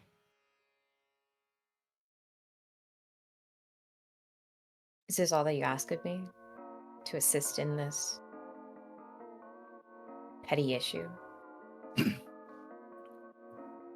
She stands forward and says, "The safety and betterment of this world is very far from a petty issue, and that is the only thing I concern myself with. What assets I have to assist me in that, well, that's not always under my own control. If, however, you intend to be one of those assets, then I'll make use of you the way I do any other." I just hope whatever involvement you want me to have in this doesn't cause more harm than good. She steps back. On the contrary, Miss Aurelia, I fear your being here may be exactly what causes the trouble. So at least we see. Wait. My brain's thinking, but Aurelia's would not. Wait. Okay. Aurelia would say, it seems that we agree on one thing. She gives a nod, and the attendant behind her puts a hand back on her shoulder before they both wink out in a green flare of teleportation, leaving you two in silence, with about 20 minutes to lunch. I think as soon as Ms. Victory leaves, there's a release of tension from Five's posture. Aurelia notices that, and she gives you a puzzling look, 'cause she doesn't necessarily care for hierarchy at all. It's not even out of rebellion. She just doesn't give a fuck. She's like, I'm not supposed to fucking be here. At the end of the day, Aurelia just thinks that she's the top of the hierarchy. She's not supposed to exist here, so. It's reasonable. Well, we'll see how Mrs. Victory feels about that. She's willing to work with who she needs to so she could get what she wants in the end. Anything more for you two? Do you often fight here? Regularly. Probably thrice a week. Are you supposed to be gaining anything that you don't already have? That I don't already have. Honing it is more what I would say. I would call it a waste of time, but seems time's all we have right now. Well, you're a little different, right? You could say. Anyways. Oh, that sparring worked me up an appetite. Yes, I do believe we have plans for eating socially. Yeah, it's about that time. Shall we go? Seems good to me. They didn't seem to ask for too much of you. That went Yes. easier than I thought. I think just asking me to involve myself is asking too much already. I don't understand what could be more pressing than sending a being back to their dimension. Let's just hope it doesn't bring about further harm to this planet and its timeline. Zuchi will kind of shrug and say, like, whatever Victory has planned, it'll be for the best. Are you sure about that? Of course. Why do you have so much blind faith? It's not blind faith, it's what Nova is about.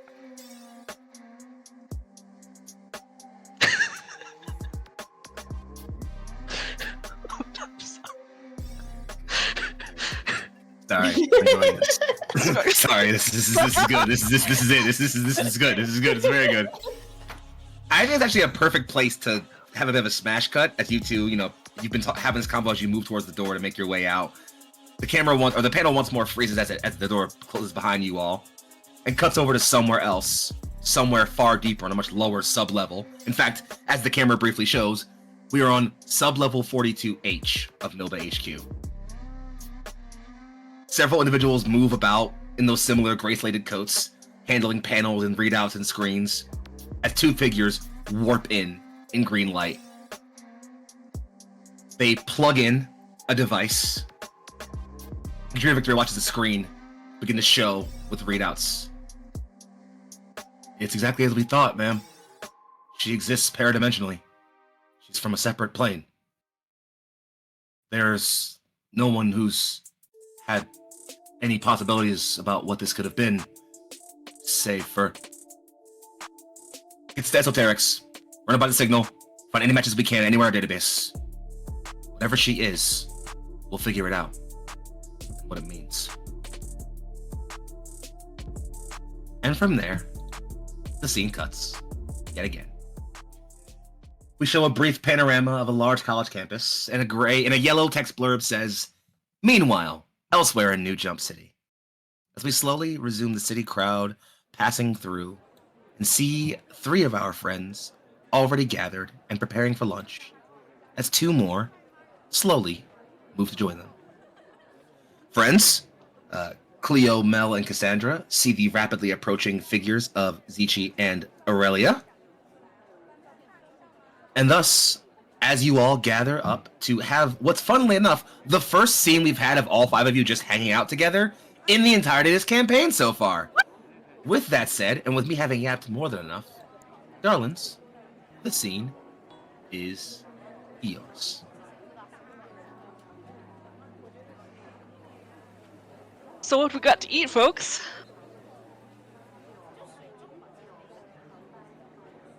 I feel like wherever we end up going, Cass is always like, get me somewhere where there's not that many people. Because the paparazzi is a constant possibility. Are you like in disguise right now? Are you like incognito? I don't think she's incognito.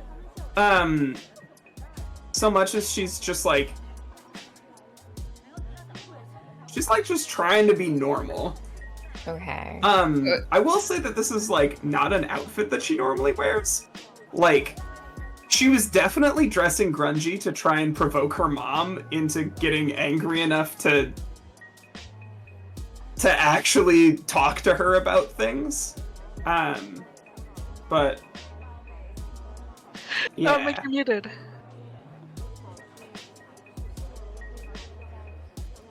I said if Mel wore skirts, this is probably something more like what Mel would wear. But Yeah. I imagine Mel dressing with like streetwear fashion as like the core. And Absolutely. this is like streetwear meets like grungy punk. Yeah. Yeah. Very, very like 1990s Hey. New York punk scene.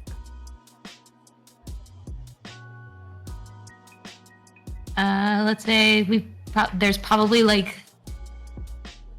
you've got to have like the hippie smoothie place. There's No, got to be not- a pizza place. Not the smoothie place. I want to eat real food. For a smoothie, though. Okay, well there's pizza. There's also shawarma like 2 blocks down. Damn. I vote shawarma. Who's with me? I mean, I was going there regardless. I was just like, if I needed to pick it up for other people, I can go. I'm really hungry. And Have they got seating? they do. It's kind of like cafeteria style seating, though. I'm okay with shawarma. Hell yeah. Sounds good. And Cass is just gonna immediately grab Aurelia's hand and be like, "You're gonna love shawarma." Is this something I do have to eat now?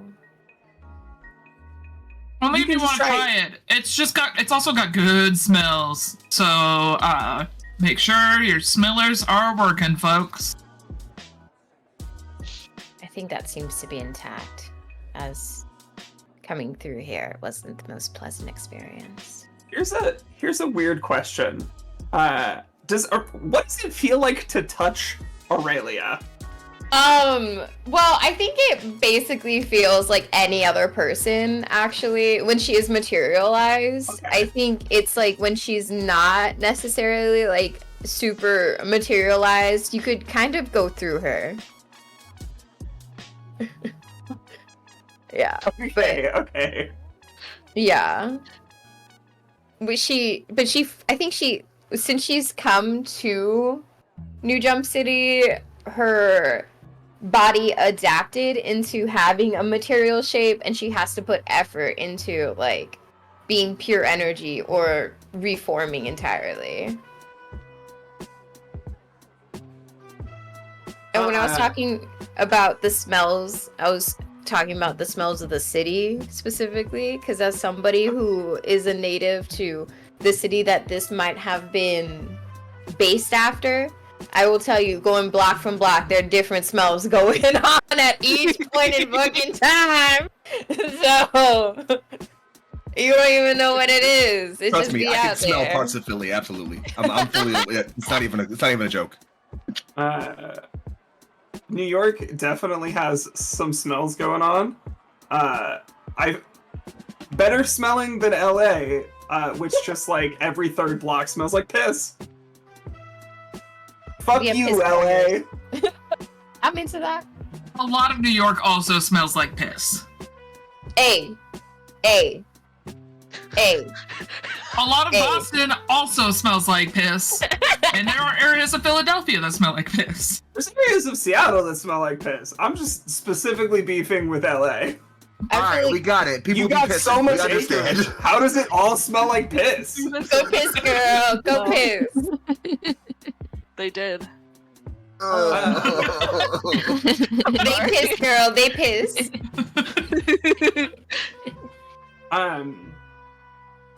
So I imagine we're just like cruising towards shawarma. Sounds like it. I think I'm being fuck with that. pulled towards shawarma, You right? definitely are being called. And yeah, I think that castle's also gonna link arms. I don't know, with Cleo, because she feels like they're a aesthetics match right now. You match the And- vibe.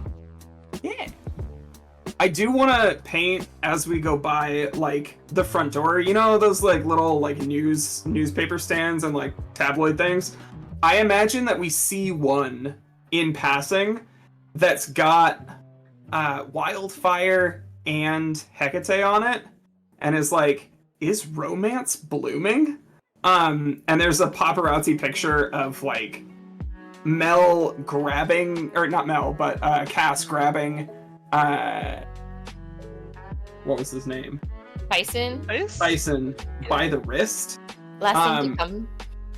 Aurelia is also in that picture, but like the focus is not on her, like she's like halfway cut off. That's so insulting to Aurelia. She's so beautiful. She is so beautiful, but she's not famous. Yet. Yeah. Yeah. Only on Reddit. She's got there's a better picture of her in like the bottom right hand corner that's like Cassandra Drakos' new friend. What do we know about her? What we know about her. And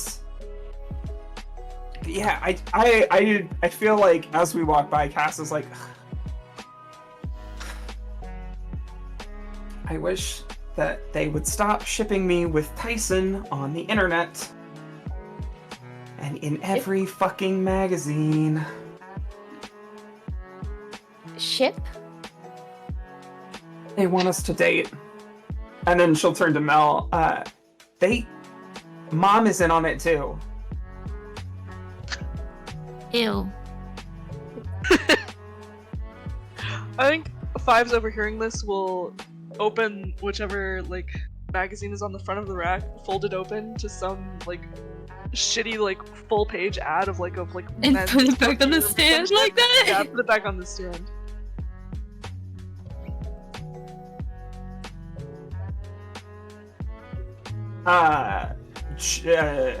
Yeah, Cass will do a chef's kiss.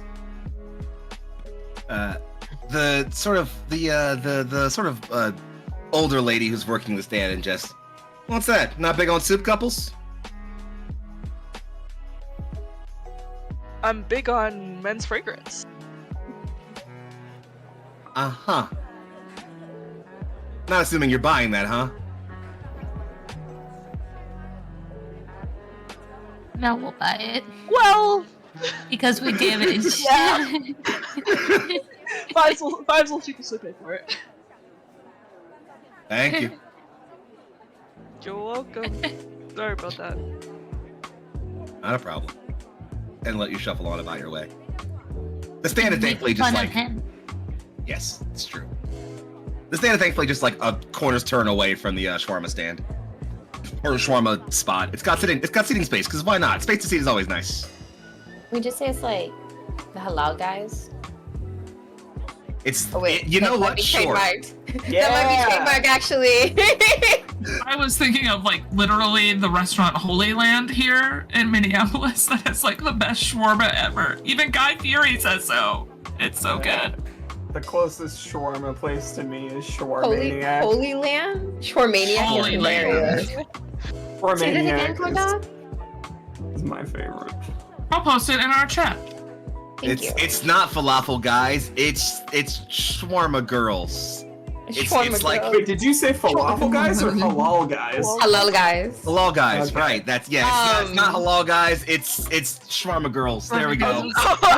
It's canon now. What about super Okay. shawarma? What about There super it is. shawarma? It's super shawarma. We already like had that. Super Burger. I love it. We'll double up on it. It's good marketing. Thank They're owned by you. the same parent company. Super shawarma. And then There there's is. another chain, Super Seafood. Exactly. It never. Listen, it's all there. Super Bucks coffee.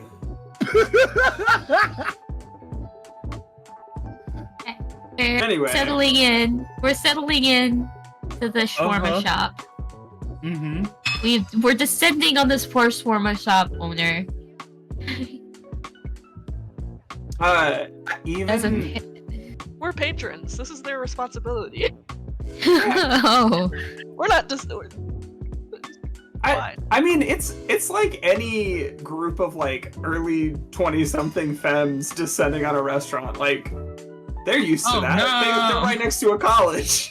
Like, Oh yeah, no, fully. This is definitely a place Jeff, that's used to like random student groups descending on this place at no reason, random place of the day. So they absolutely can accommodate a group of 5, college-aged randoms walking in out of nowhere. College age randoms. I love you all, Yeah. but that. You guys find a nice little booth in the corner. Actually, it's not busy, but certainly definitely not empty in here. And though there might be a bit of a wait until you got whatever you can whatever you order taken care of, you definitely have the space to sit comfortably amongst the 5 of you and communicate as you will.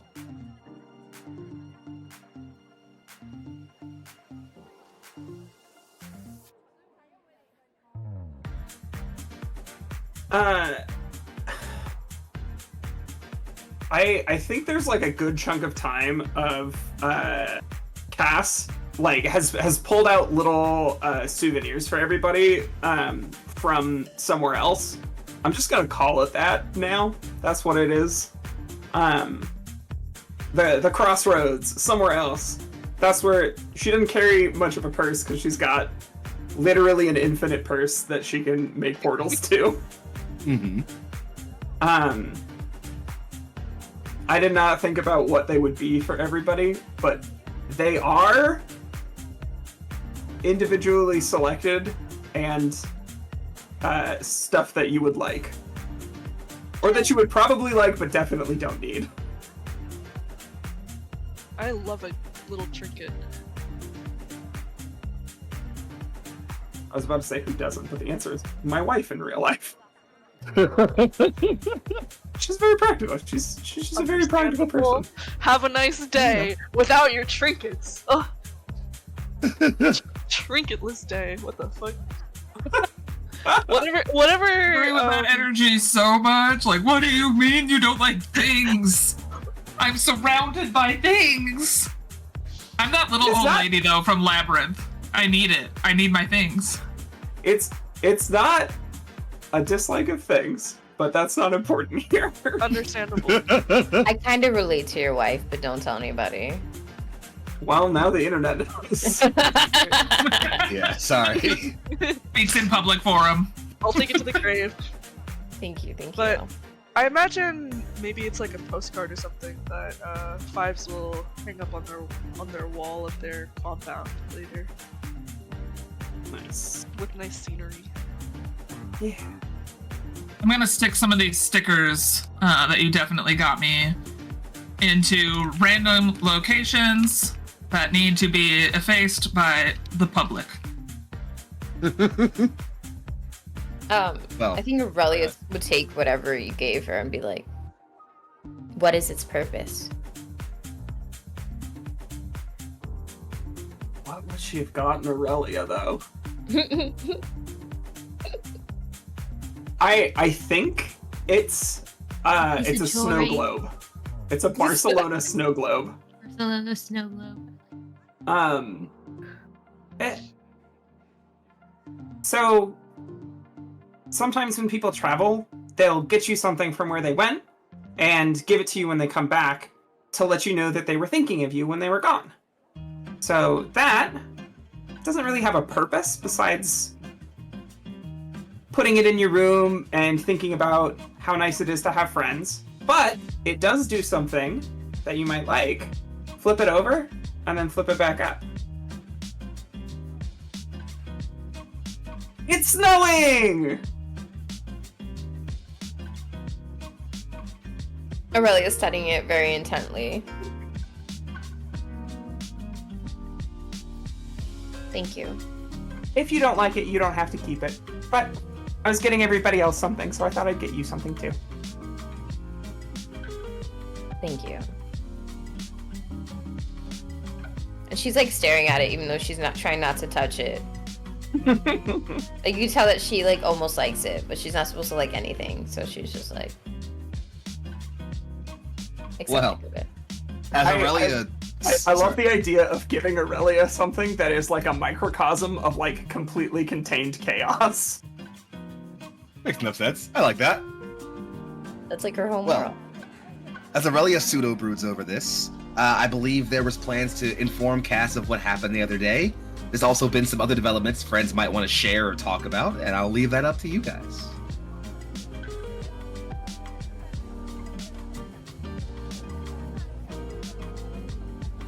Fives, you just want to give Cass the report? Oh god, I don't want to read the report. I could read it to you, if that would be better. Please no. She frowns. I like it better when you just tell the story. Okay, fair. Well, I'm sure Mel already caught you up on some of it, right? The basics, yeah. It sounds like there were similar ones happening all over. Yeah, at least 4 other places. We were faced with... And Fives will flip back through their report to review the specifics. We were faced with Smoothbore, Shriek, and who was the other motherfucker? What time? Ah, yeah, fucking bullet time. God. Fucking bullet time. And you all whipped ass, right? We got it done. Some more than others. They didn't take anything? A look of guilt Successful kind of mission. crossed Mel's face as she. You'll get a sassy look from Cleo from someone else. Be like, Aurelia doesn't notice or care.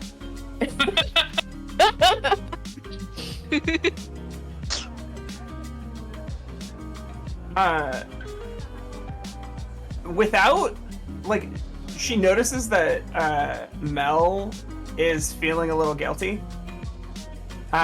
when that gets said. Hey, everybody's contributing to the best of their abilities with what they have at the time. You win some, you lose some, but people are stronger as a team, right? And we won this one, so.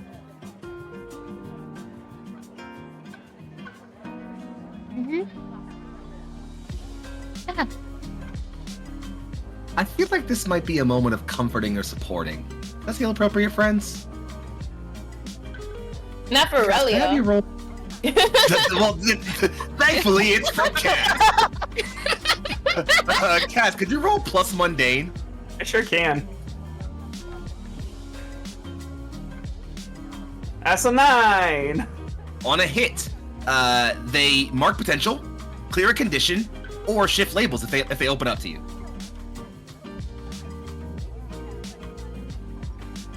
How'd that sound, Mel? Do you want to clear condition, mark potential, or shift labels? Or is this too public a forum? I would absolutely love to clear a condition. Well, then go ahead and clear that condition and open up to your sister in front of these people.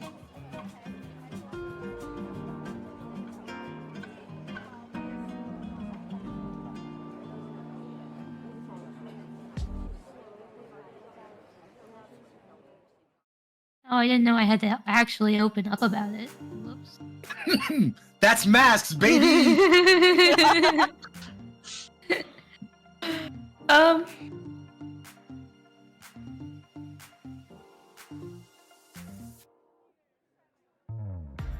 I'd say I know that's how you're supposed to look at it, but I don't think that I did my best. I don't think that I did everything that I had to offer. It might be hard of hearing, Meg. I'm so sorry, but I don't think I know that's how you're supposed to look at it, but I don't think that I did my best. I don't think that I utilized what I had to offer.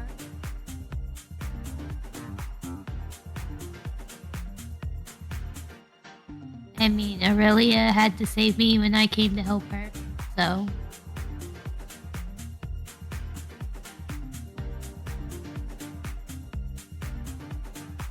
You've done the same thing for me.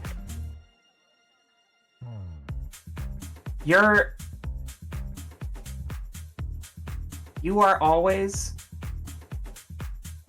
giving it your all, and what would she say here? You're always giving it your all, and I think we can all admire that. I know I do.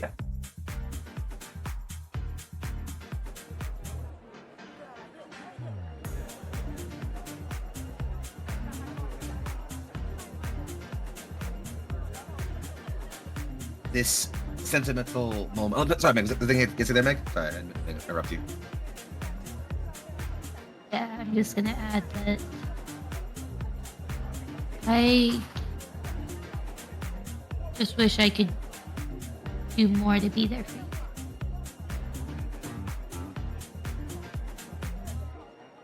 So maybe this whole thing with a power manifesting is just wishful thinking.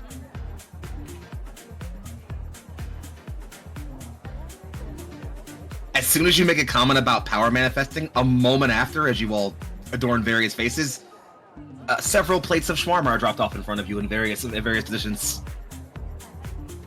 Cass is relieved to not have to have this conversation in front of the others. Did Mel mention the possibility of powers manifesting last time? To everybody else, no, Everybody just else, you. yeah. Okay. And originally it was gonna just be you, but well, when life presents itself. Well, we're opening up, so Oh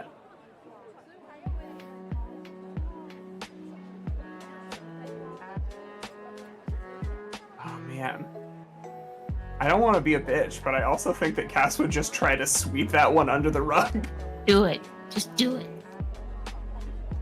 Food, finally! And that's how you do it. I love it. I can't argue with that. What? The food guy here. Are you? Oh no, she's already got like paper plate like Fistfuls. bent in half, is like shoveling, and then you just see. What? Yeah, I didn't eat on the flight. I'm No, it's not about you right now. What were you saying, Mel? That's not important. Well, it sounded dope as hell, so I want to know more about it, but if you don't want to talk about it, I'll leave it be. But if you want to talk about cool things, you could also tell me. That's an option too. I'll think about it while you finish your food. Well, you're not gonna have long. It's just a comic book page of like the mouth becoming unhinged and food just getting shoveled in Kirby style. Hey, I like it when comics like rapidly switch the style in which they draw characters. Yep. my favorite thing, actually. Yeah. Especially when it's only like a fraction of a panel that you get, and you're like, oh, you let one other artist come in and do magic here. Thank you. We So appreciate good. you for this.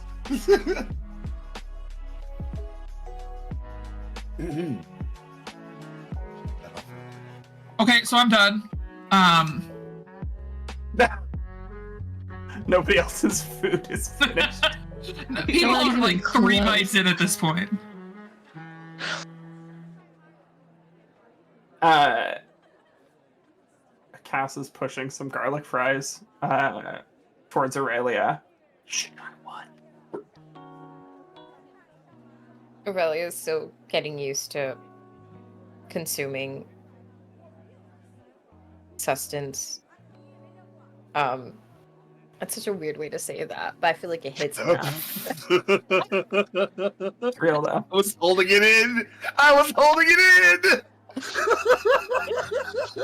It's Well, so weird to about say it, but that. why are you saying it like that? Just kidding. Oh, I was trying so hard, Ollie. Try harder.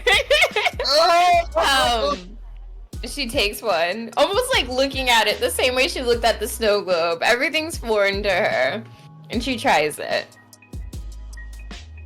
Very straight face, but you see her like chewing with one side of her mouth and then going on to the other side of her mouth, almost exploring all parts of her mouth with this one garlic fry that she has. And then she says, "It's pleasant." And then she takes another one. Just right off of Cass's plate, just takes another one. I mean, Cass pushed it towards her, so no reaching, but enough that she can just.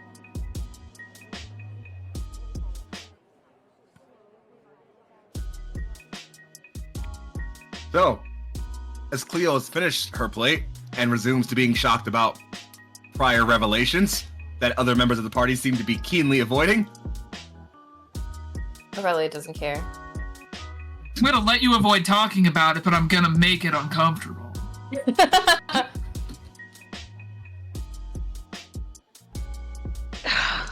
Yeah, I think for as little social cues Fives is aware of, Fives has picked up on the fact that maybe maybe they don't want to talk about it. So they're curious, but I don't want to think be a jackass. I think that at some point, Cass has talked to Zichi about like Mel having a really hard time when they were younger with not growing into powers. And like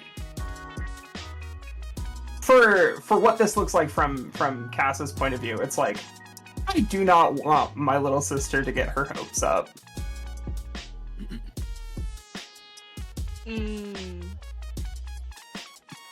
That makes sense. Well, I also think, like, from Five's perspective, it's like, ew, maybe that's like a personal thing, because, like, for them it was like, this is how I was born, and, like, my origin. So maybe that's, like, something private for them that they don't want to talk about in front of me right now.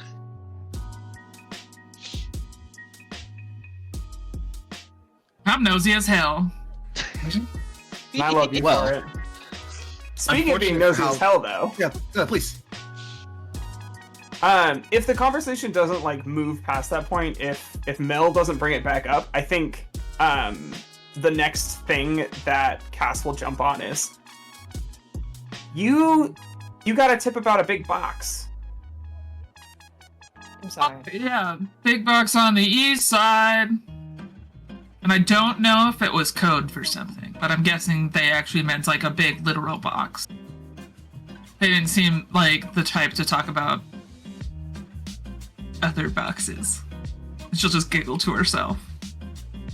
I don't know why Big Box on the East Side broke me really, really good, but Yeah, I was hoping, you know. Could be a it was well homie's done. thing.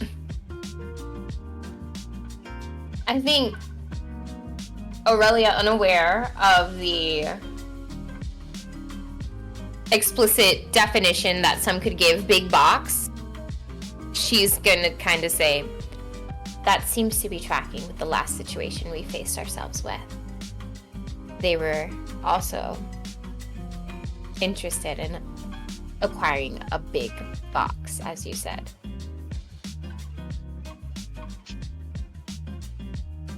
I was good at delivering it, but you laughing is making me laugh, bro.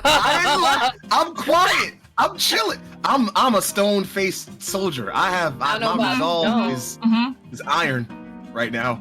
The copium? I believe it. If nobody's busy tonight, we could play detective. I have been cooped up. Okay, but like the east side is a lot of walking. So like, do any of you have the ability to like search and triangulate and get like figure out where stuff might have happened? Or is it just like a lot of walking that we're just going to be exploring like on top of rooftops and stuff? Flies, falls with style, parkour, I'll carry you. I was gonna say, you should try flying sometime. Is that actually? It's actually quite puzzling. That's not inherent for most life forms here. Yep, a real bummer. I also just get tired really fast, to be honest. Walking around all night sounds less than appealing, so we've got to find a way to make it more appealing than just like doing detective work. What if I ask my Nova Tech contact to make a backpack that you could sit in, that I could carry you? Like one of those ones that I'm like parents put their 6 inches babies in. taller than you. But not when I'm a dragon. Oh, you're gonna be like full on dragon? Like I'd be a dragon rider? I'm pretty sure there's smutty books about that. Well, Yeah. if you want it to be smutty, I guess. Well, no, not that it had to be. No, it's not usually smutty between the dragon and the person writing it. They're like their own being and species and stuff like that. So it's usually like other dragon riders or fairies. Okay. Are you trying to get on Zichi's saddle? Ooh, let me ride that saddle. Yeah, that feels right. Yeah, that feels. I think we'll have to add more safety features than just a saddle. I don't have. Is it okay if I don't have like cowboy boots for riding in a saddle? Like I've only got dog martens. Yeah, no spurs. Okay. I'm the one driving, not you. Let's be clear. Perfect. As a point, it might be better for me to just carry Cleo myself.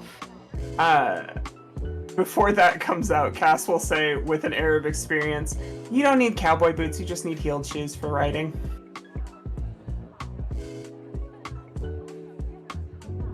Zichi will give you the stink eye. That's true. No, sorry, this is an equestrian thing. I'm trying to imply that she's ridden horses.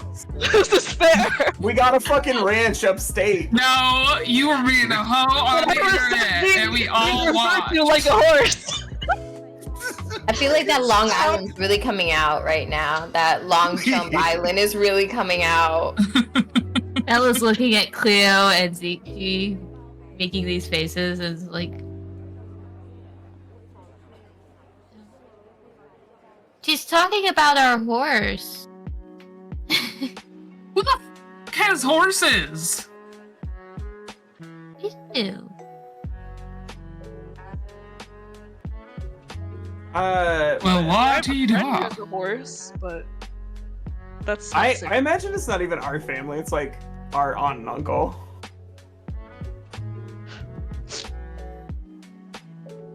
Who's got... Have we given Apollo to anybody? Whoever's got a fucking chariot, he's got horses, and he can make them fly. Noted. Damn. That's canon now. Noted. What a cool vibe. Horse-drawn chariot is lame. Thor, on the other hand, uses goats. And he can eat Hell them forever. yeah. So, Freds, Making me hungry. sounds like there have been a discussion of plans to do a bit of detective work this evening, yes? I'm down. It's also totally fine if people don't want to join in on that. Like, splitting the camera's good. I'm into it. Yeah, you know. I'm trying to you and recover Noel, that though. Nova shit. So I know Aurelia doesn't give a fuck, like, necessarily about detective work, but the Nova director was kind of, like, talking about the fact that Fobs got, like, infiltrated or whatever. So I thought 5 would mention it more, to be honest. Because Lady was just like... That the shit was stolen? Yeah, well, like, being more curious about the situation.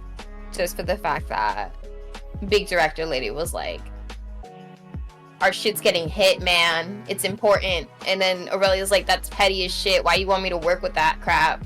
She's like, no, it's not. The safety of the city is one of my top priorities. Yeah, well, I think, like, for 5s, it's like, well, I haven't been, like, formally tasked with this, right? So I have to be, like, chill about it. Mm-hmm. But I'm like, oh, Cass. You're gonna, after, you're gonna do some investigating? I'll join you for that. Yeah, I feel like Cass is the one spurring this group to become like an actual like squad. Mostly because in most other circles, she doesn't feel like she's on as equal footing with everybody. Which is a wild thing to say about Aurelia, but... I mean, it's your feelings. Aurelia doesn't have to hear them and therefore correct you, but... You're allowed to think that, peasant, but anyway. You're allowed to think whatever you want, peasant. Damn.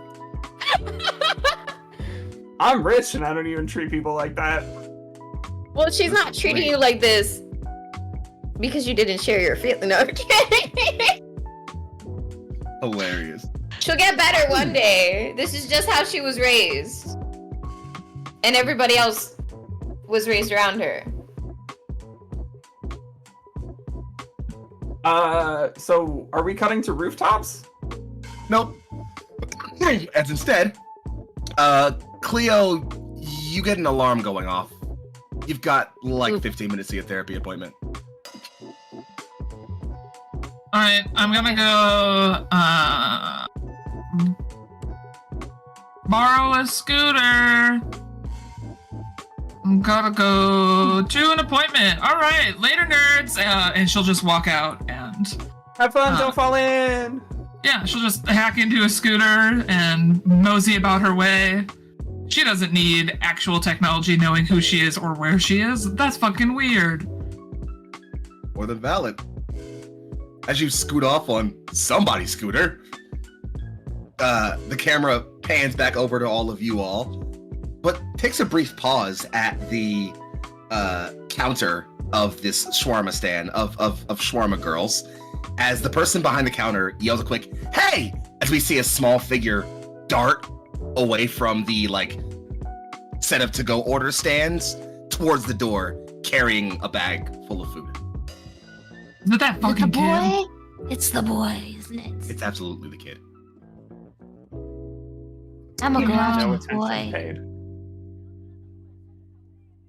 Sure, go after the boy. Somebody Wait, go is after the this- boy. Let's go after the boy. Is this No, shawarma I stop swear like not. Big Daddy Shawarma, or is this like a family-owned business? It's a chain. Okay. I feel like Cass specifically doesn't get involved in anything involving people taking food. I think Aurelia recognizing the boy will go to back up Mel, not so much to help Mel, just because Aurelia has her own curiosities about the situation. But if Mel's gonna go after them, Yeah. they might need help. Sure, I think that's perfect. You two jut your way out of the door after the kid. Before I cut to that and see what's happening with that, cast fives. You two are the only two at the table left. Any word or plans or whatever? I'll see if I can get some information from whoever might know what was in that box that got stolen. See what goodies we might get our hands on. You want backup? Sure! I can take you to the headquarters. Let's go. I Perfect. imagine- Sorry. Yeah. They'll Excited. push their chair back and throw their food away. I'm Well. excited to try to find out what is in the box. Oh, we'll find out Box. in just a Eep. moment. So, as the two of you part your ways, business and now. as we're to follow a couple of different things, but first, let's cut to just outside of the shawarma girls. Mel, you take off. This kid's moving. You know, he's moving pretty fast for a kid, but you're decently trained as an athletic. It's not going to be too hard for you to kind of cut through the crowd and move. You do see him after he breaks through the front door, hook a left down the street and then another left down an sort of side alleyway on the side of the building and start cutting down that as fast as he possibly can. Gonna follow. You follow behind him. He runs up the alleyway and then seems to almost like hold the bag up over his head as he kind of skirts between a metal grate and then cuts a left down to another side area. Still following him? Still following. Is that great tall or is it It's pretty tall. let's just we're gonna do a couple of hip hops, get over it. Absolutely. Aurelia, are you still in tow? Yeah, I think Aurelia's been like changing her shape to like not hit anybody that she's running into, and then just like kind of phasing through shit, low-key. Absolutely. You phase through the gate just as Mel does a couple of leaps and flips and easily sort of like does a sort of front somersault over it. The kid slides through the gate and then gets to sort of like looks and sees an upcoming where the alleyway kind of curve in different directions. He looks left, right, and cuts to the left, and is immediately faced with a large, high brick wall with another great fence going up it. And he turns around, he sees the two of you at the end of the alleyway.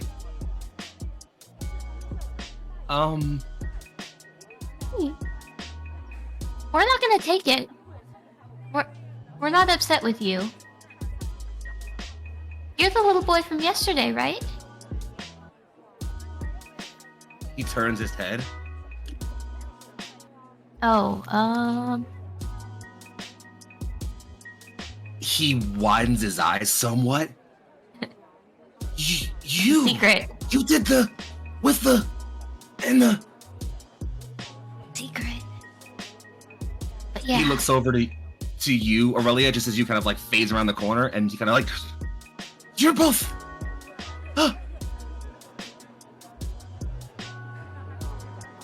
He looks really nervous, but also really shocked and surprised. I saw you a few times yesterday, and then again today. Well, I thought it was kind of silly of that thing to think you might be following us. So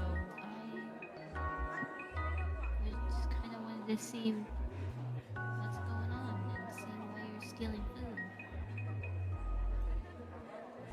I wasn't following anybody. I just happened to be hanging around because I haven't really been told I gotta be anywhere else, so and then I got kind of hungry, and I ran out of money yesterday, and I didn't want to go back and bother my uncle, so I thought, You cut out? I'm sorry. I can put this back. I don't want to get in trouble. Don't worry about it.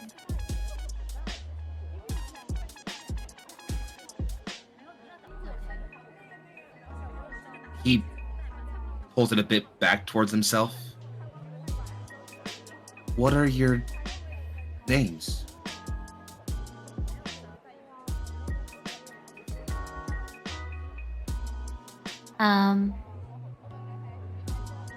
Well, when you saw me yesterday fighting bad guys,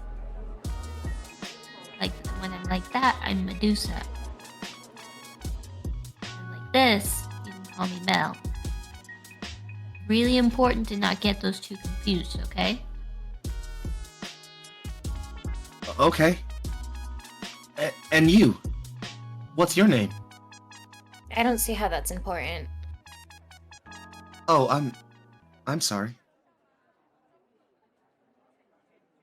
I'm Grayson. Dick Grayson? I'm sorry. Shut up.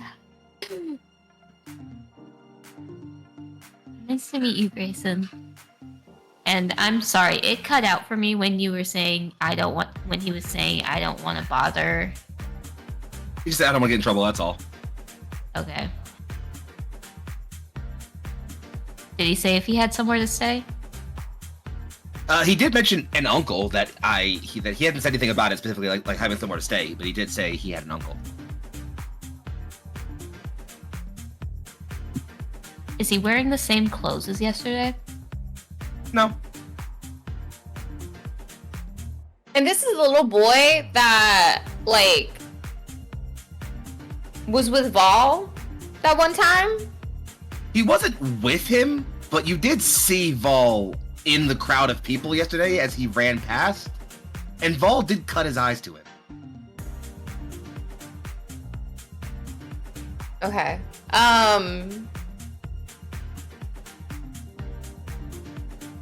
Grayson, Yes? you mentioned not hearing what you were supposed to do today. They said something like that. They're like, I wasn't told to do anything.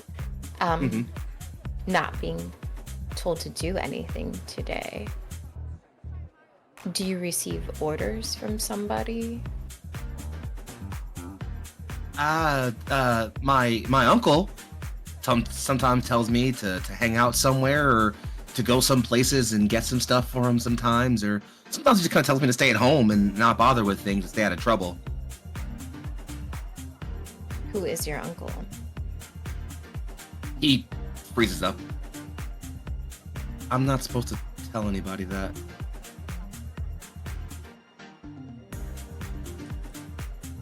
What kind of Really? stuff- Oh, Sorry. no, go ahead. Do you think? What kind of stuff does he have you get? Usually nothing serious. Sometimes he'll say he's in the mood for a snack and doesn't feel like running to the store. And usually we don't have a whole lot of money, so he'll send me sometimes, or it's stuff like that, usually. I'm not really supposed to talk about that a lot either.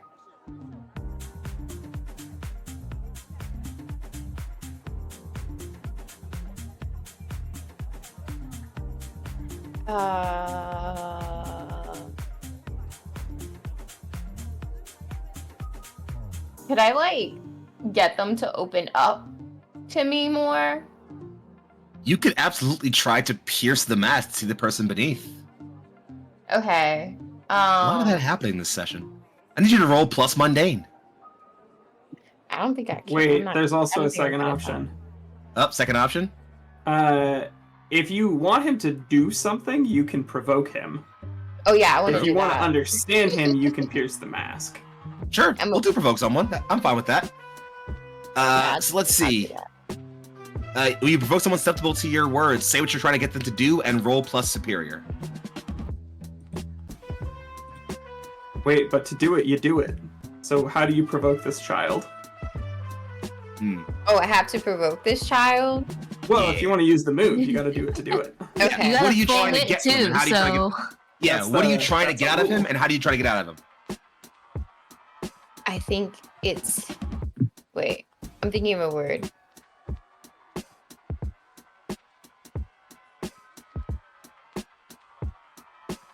I think it is incredibly important that you share this information that you seem to be hiding with us.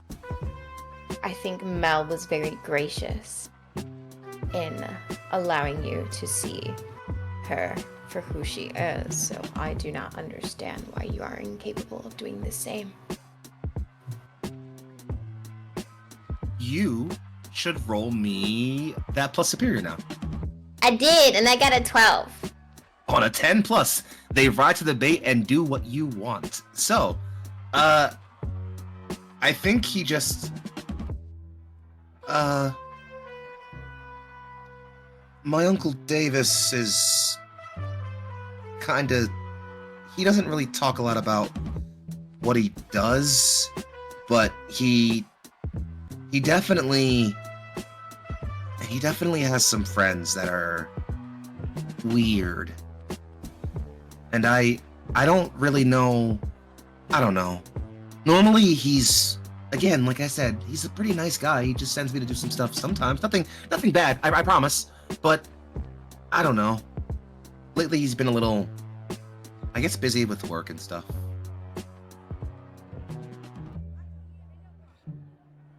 Could you give more information about these weird people and this work? Well, I don't really know what he does for work. He doesn't tell me a lot. But I did see him talking with this lady once. She was a lot older, definitely, and I don't remember a lot about her, but she had these, and he kind of puts his hands out behind him. Like a bat. Is that Shriek? Or is It's that the probably first? Shriek. Okay, cool.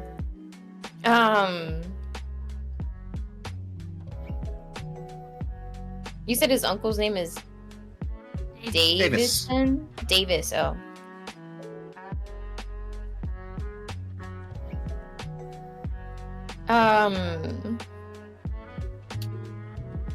Okay. I think seeing that this information is a bit relevant to what Aurelia was almost assigned with indirectly, she definitely looks at Mel and sees if Mel has like any more questions or wants to take down information or wants to be like the caring or compassionate person. Because Aurelia got what she wanted.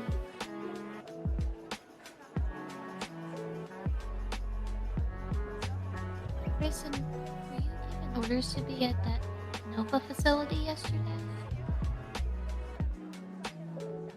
No, I thought all the Nova stuff looks really cool, so I kind of snuck in. Really dangerous to go to those facilities by yourself. I know. My uncle says the same.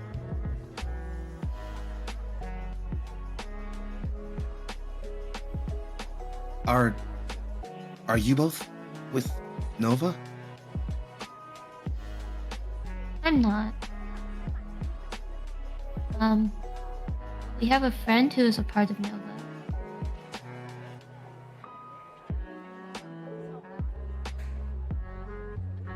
And he kind of... Sorry, go ahead. I might be able to talk to her to see if she can talk to you. He looks down. No, that's okay.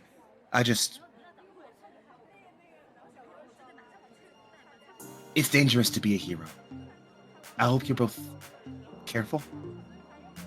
I should go. I think it would be better if you wait here with us for a moment. Because it seems as if the situation you find yourself isn't the exact definition of safe either.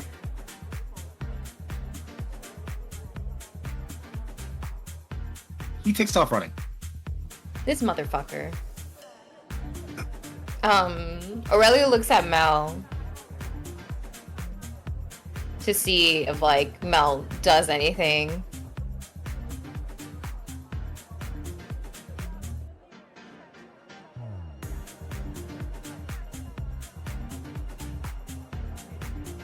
Well, says I'm gonna follow him at a distance and see where he goes. Aurelia shares that she says I might be better at doing that, and then she like kind of just transform into like an average looking fucking guy. Okay. And begins to follow him from a distance too. Form of pigeon. Like, could she do that potentially? It's your powers. I don't see why not. I think she might be able to, but I don't know if I want to go that far yet. How about this? Let's do the following. Because I know this is all going to resolve itself. I'd like you both to roll Unleash Your Powers. So you're going to be both rolling plus freak. Hold the result, though. And tell me it when I come back to you all in just a bit. Because I've got some plans. Wait. But before I don't know how to privately roll here. I mean, I don't have roll 20 open, so it doesn't matter. Okay, cool. Okay. I don't know anything. LMAO. I won't share it. Right. As long as you hold the number for me later. All right. While we're getting that figured out, and as you two slowly begin to try and follow along with the mysterious young child who has seemed to evade your grasp for a brief moment, let's pass back over to a much more mundane scene, dare I say. One of our number has an appointment. Cleo, how's it feel to approach your therapist's office? Sorry, what was that last little bit? How's it feel to approach your therapist's office? Oh, sometimes it's really cathartic being here and happy and wonderful, and like I get through some stuff and that makes me feel better. And other times, I get angry and cry. That makes sense. Well, I think I'll leave it up to you with which one of those you feel like you're leaning more towards today. I think she's feeling a little bit confident going into this. Like, yeah, she might have fucked up in a fight yesterday, but she also didn't kill anyone. Fair and valid. I just really hurt one of my friends, and I've got to work through that, but I also should be proud of myself. The camera pans through as you press through the open door, up through a hallway, and slide left to a door with this sort of like hazed stained glass on the outside, and over it is written Dr. R. Banks, with an X, might I mention. Thank you. Thank you for keeping that for stream. You enter, you knock, what's the plan? Yeah, she'll give like the traditional bump bump on the door. All right. Well, as you tap on the door, you eventually hear a smooth voice just, "Come on in." It's me, your favorite. I slide brought through the door. shawarma leftovers. You slide to the door and are greeted by a chuckling voice, as behind the door is, of course, one Dr. Banks, sitting in a comfortable chair with a pad, scribbling notes from our previous session, and just, Cleona, good to see you. You're on time. Yep. I learned about setting alarms in my phone to tell me when to leave to go places. Every day, a bit of progress. Come on, grab a Look seat. at me go. Look at me go. And I will Healy my way across the office because I'm a cool kid. She'll come over to another chair comfortably on the other side of a small corner of the table. It's a small little coffee table in between you two. She grabs a sort of from a desk a pitcher with some glasses in it and pulls one full of water and just, any for you? Water would be swell. Pours you a glass, places one in front of you, one in front of herself, and puts it back to the table. So, how are things? Things are things. Did cool stuff yesterday. Got to use my powers a little bit. At one point it went a little bit too much, but fortunately Fives was there, and saved the day.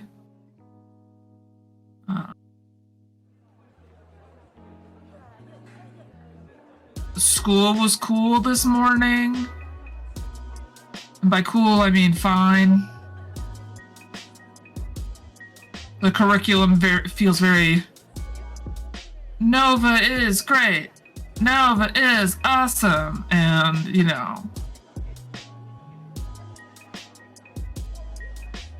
You know my feelings on that. So, the curriculum sometimes needs questioning, but I'll provide that.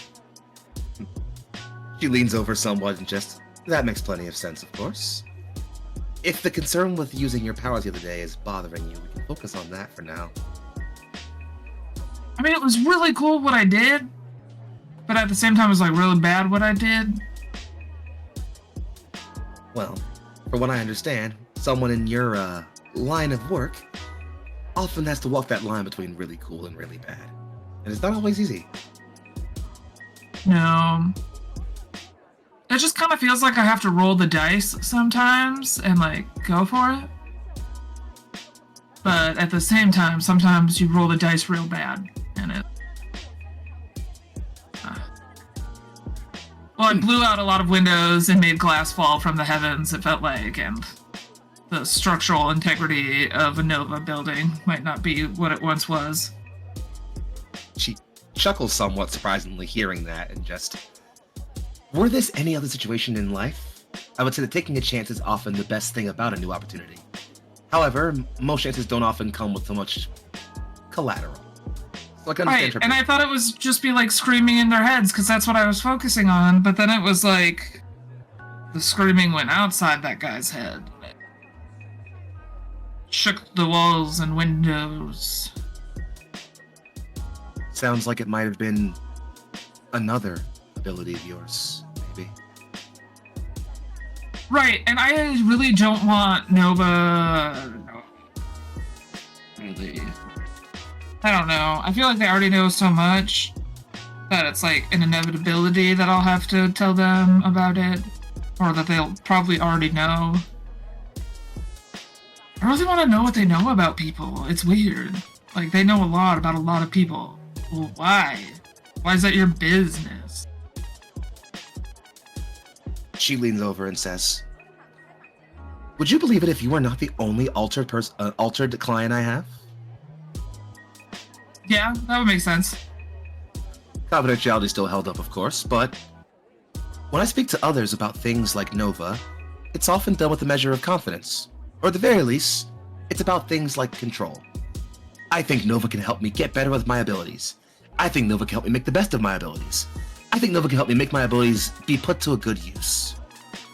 And yet every time you speak of Nova, it's about control in a different way. It's interesting. Not implying anything, but something I've noticed. Well, they're my abilities. Why should I let Nova apply them? I don't You disagree. know? I don't And know. there are others who think so. In fact, Yeah. the most prosperous hero in the city is non-Nova aligned. I believe they're calling them Independents is the faction. There are plenty who apparently see this city the way you do. Right, but then they also, like... I feel like the Independents also have their own stuff, where they all know everything about each other, too. Because, like, I think my mom technically falls in the Independent side, but doesn't actually do anything with it. But she's rather be a yoga teacher than do plant magic for the government. I suppose that I don't makes know, enough like, sense. if Nova has control over all of that, like, will we still get to have the lives that we want, or just what they tell us to do? Well, far be it from me to tell you exactly what the future looks like under further Nova control, but I can say this much at least. In the time that I've gotten to know you, Cleona, I have learned a very few things. One, you have an abhorrent dislike for authority. Two, Yeah. you have an abhorrent dislike for timeliness. Hey, I did good today. And I'm very proud of you for it. But third, and most importantly, that you have an abhorrent dislike of anything that tells you what you want. And I think as long as you have that, there isn't a force strong enough that can tell you otherwise. Right. Though sometimes I do listen to my horoscope. I think that's fun. Well, that's just confidence. That's just got the confidence. I can't argue with that. I think this is a label shift, but I'm trying to make sure that I justify it properly. So give me a moment to make sure I'm reading these properly. I want to say she's shifting your... Forgive me for taking this maybe a minute. I'm still working on this one a little bit. Let's say, you know what? I like this. She's going to shift your... Yeah, why not? She's going to shift your superior up and your mundane down. My mundane will be in hell.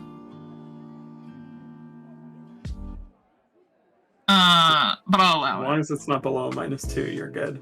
It's a -2 now, so. You just 8-bit like the rest. You're just not normal, you know?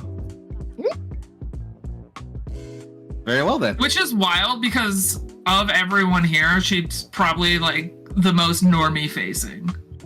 It's a fun bit of like, Like, you know, I don't glow, I'm not followed by paparazzi, I'm not part dragon. Yeah. I you know? am as mundane as Mel, if not more so. Except that you're a hero with a power level that can't be properly comprehended. I mean, what? Yeah, well, you don't need to talk about that. Like, Mel at least Yeah. has access to cool ass people. Cleo's just like, my parents are hippies and we all do drugs. Together? Sometimes, yeah. They're chill vibes. Like, you can come to our house and it will smell like weed. There may be weed in the food. And there's a lot of gardening happening. Fair and valid. Cleo's home life aside, is there anything more you want to have in this scene here present, or is there you want to pass on? Up to you.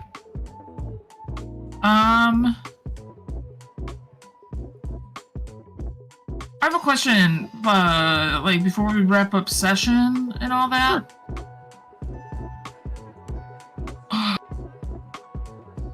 What is a good place to go if, like, you wanna work on your powers and stuff like that without being seen or noticed or like preyed upon? Like, is there a cool place to hang out that's like that maybe other people have talked about in your other sessions that you could share with me without breaking HIPAA laws and things of that nature? She just says, well, assuming you're not headed to a Nova facility for training, obviously. Like chuckle. I just went to one yesterday, and all the walls were painted gray, and I thought I was dying inside the building. Like, I could feel my willingness to live, leave my body. She goes, and she kind of chuckles a little bit and just says, well, I can't say too much, but I do know that a few friends of mine tend to hang out around the West City docks a little bit. They find it spacious, and especially if you go late enough at night, a pretty secluded place. Oh. Thanks for the help today, Doc. I will probably be needing a refill at some point. I don't know. I feel like the chart should automatically tell you when that happens. Keep a calendar, but shoot me a text. Okay. Yeah. It says 0 on the bottle, so I know that by the time this bottle's done, it'll be refill time. I'll start putting that in right now. Okay. Later. She scoots out of frame on her heelys. She chuckles, smiles, writes down a few notes, and the camera slides itself away. And I think this is around the time that I'm gonna start having our heroes do a little bit of interesting levels of convening. At least not fully yet. But I do want to follow our two who went out on patrol first. So, Cass, 5. It passes to much later in the evening.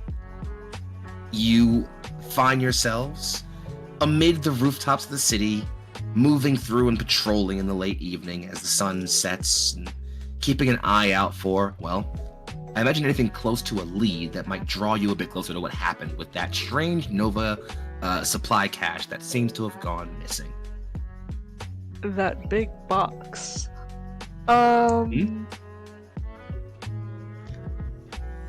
Foxy, can I use higher calling to ask for additional information during this mission, or does it have to be like a mission? Oh no, I'll allow it. Okay, bet. How's that work for me?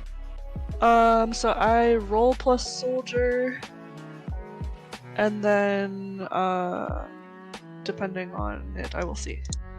All right, let me know. 7 plus soldier is 8. So on a hit, they'll resupply you as best as you can. Is an 8 a hit? Yeah. I don't remember what. 8 is a hit. Okay. 6 or anything higher than a 6 is a hit. Okay.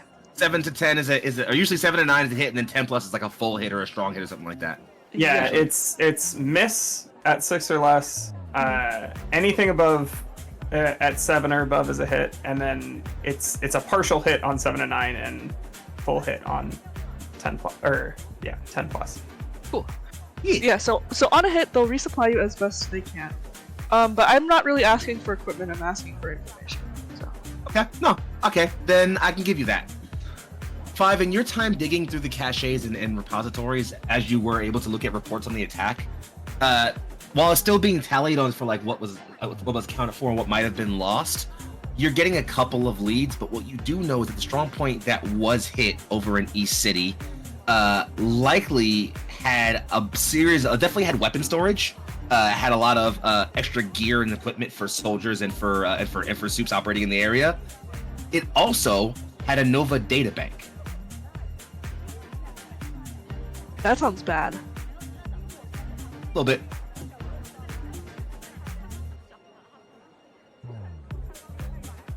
Okay. Nonetheless, we rejoin the two of you, I assume both swooping and portal jumping along rooftops and keeping an eye on the scene. Tell me how's it going and what you're looking for. as the outfit change indicated, Cass is now Hecate. She wears a mask. She has like, hey, you know, Raven from Teen Titans. It's that vibe, Yes. like almost to a T.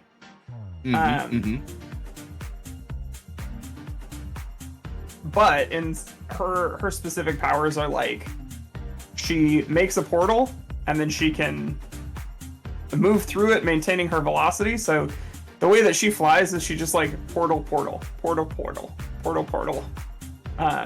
in kind of an upside down Spider-Man style. Yeah. I imagine that, like, alongside these portals as the portals appear, Fives is kind of coasting through the air in their dragon form. And they will mention, if we do find whoever took that box, we should be prepared for a fight.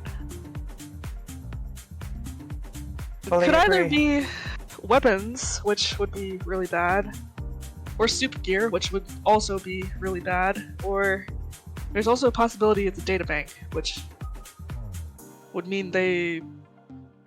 Well, I guess it would just depend on whatever technology level they have if they've been able to crack into it yet. But... all bad. Do you want to call for backup if we find them? Well, let's get there first and see how the situation is. You got it, Fives. Do we have a location that we're going to, or are we still searching? I mean, the only location you'd have to really follow up on if you were trying to do a location would be the strong point itself, which, I mean, it was taken from there. So unless you're looking for like an immediate lead, it might be tough to find there because it's probably been cleaned up by now. But if you were just kind of like casing the area, trying to like find some like leads, you could say you're kind of sweeping, you know, east to west, you know, towards, you know, some of the more areas further into West City. Yeah, I'd be looking for any signs that something was like dragged or dropped along rooftops. Like there's like dust and gravel up there a lot of times. So I'm looking for like scrape marks and stuff.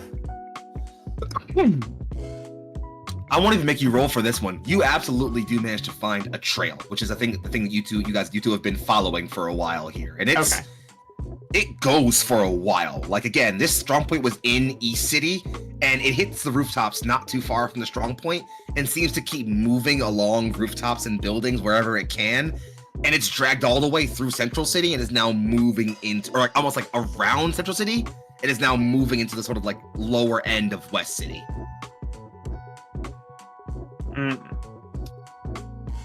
Damn. They were taking this thing a long way.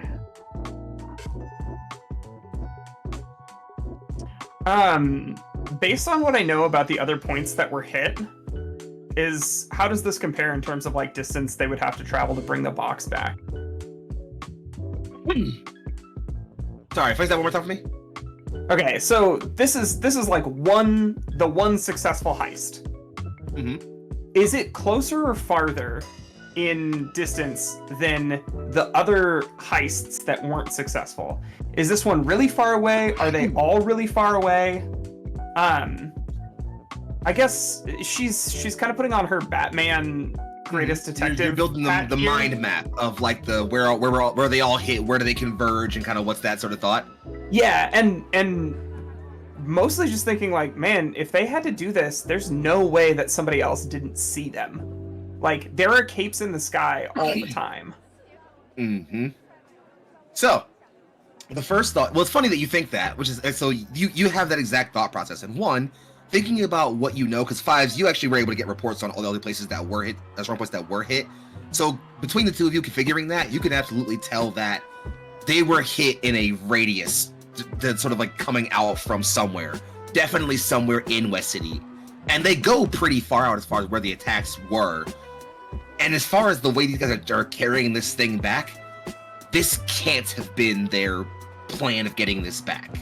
Whoever was the ride, whoever was the plan for traveling and getting this thing back, they either got captured or knocked out or something else, and this was, oh fuck, we got the box, we gotta get the hell out of here. And this was a couple of mooks who definitely couldn't teleport or fly or anything, just lugging it.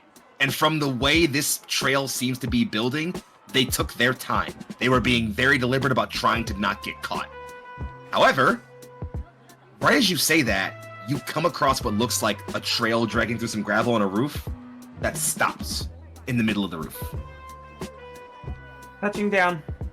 And she'll kind of like she does like a series of upward portals until she's got like no momentum and then lands. Fun with Just portals. hover so I don't fuck up the scene, so to speak. Everything about this seems really sloppy up to this point. Definitely, I can't imagine that this was Plan A. Well, even the fact that they hit locations in a radius, it suggests that there's a single base of operations. It would be better to have a more randomized approach. Give me a moment. And Cass will raise her hands, and when she summons those portals, there's this kind of like green glow with like purple crackles around the edges. That same sort of green light shows in her fingertips, and she's going to use her shadow senses to see if she can like reconstruct what happened here.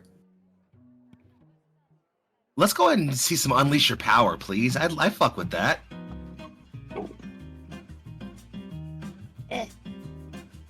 Roll me that. Is that plus freak? That's plus freak, yeah? Yeah. Plus freak it for me. Freaky. As a 10. Freaked it. Then I freaked it. You do the thing. So, you construct what looks like a shadowy image of a long, sort of like casket-looking box almost. Very, very clearly rectangular, with 4 hazy figures clearly hauling and moving around it. One of them gets knocked down, where you can see another impression of clearly where someone was laying in the dirt for a while, it looks like. The box drops into where the impression in the gravel is. The other figures are quickly dispatched. One kicked and knocked over to the side. One quickly thrown back and lurched into a wall where it kind of slumped and clearly stayed for a while. Again, these are all impressions. You can see these all land in impressions in the gravel where clearly someone was laying for a while before they presumably woke up. The last shadow you can see backs up and wobbles at the edge of the building and stops for a while before you see a figure manifest next to them. Tall, humanoid, and with bat-like wings behind them. Turn their head and let go before fading away.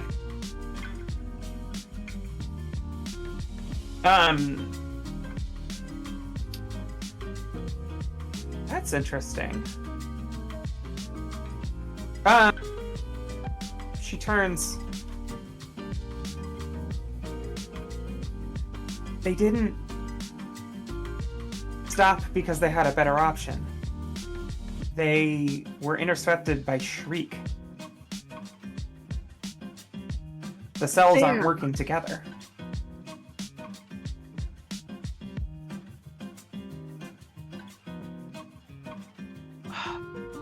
We shouldn't have let her get away. This is not your fault. Well,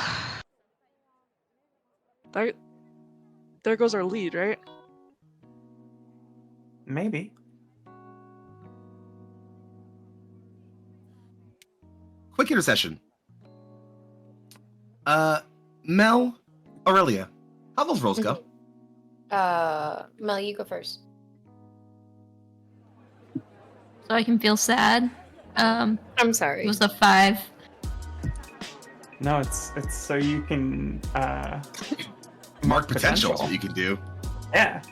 You're Dark full of it. potential. Potential. Remember, when you Okay. hit 6, it's time for you to get in advance. True. Aurelia, what you got? I got a 10. 10. Well done. So, unfortunately, friends, while you do manage to trail Drayson for a while as he runs, this kid's good. He can definitely tell he's being followed. And while you were able to follow him for a long while out of Central City and away from campus, pretty deep for late into the afternoon, by the time the sun sets, you lose the trail. Aurelia, you get a good sense of where he's going. And though you don't know the city very well, you can definitely tell, like, even though we don't see him anymore, I think I can tell what direction he went in and probably how far he might get. Which is the only reason why you guys you kind of like aren't able to keep up is, and Mel, this is not like a failure on your part. You definitely are able to kind of keep up and track with him. But eventually, as it does get dark, you realize just running around in the streets in your soup clothes might look a little bit weird, and so you have to take to the roofs and sort of like keep tracking and following him. So while you do lose him, Aurelia, you are kind of leading her forward in this pigeon form, flying in the direction you think he's going, and it's because of that, funnily enough, that in this late evening shot, as Five and Kaz are discussing what might have happened here, you both look left, and about a city block or two over, flipping across the rooftops, is a humanoid figure with red pigtails flowing behind them, and it looks to be a bird flying just ahead of them.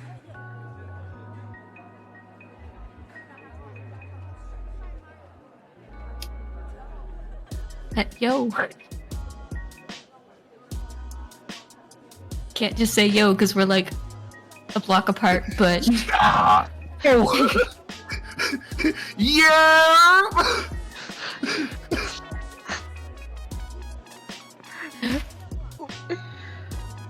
so we've lost the kid at this point.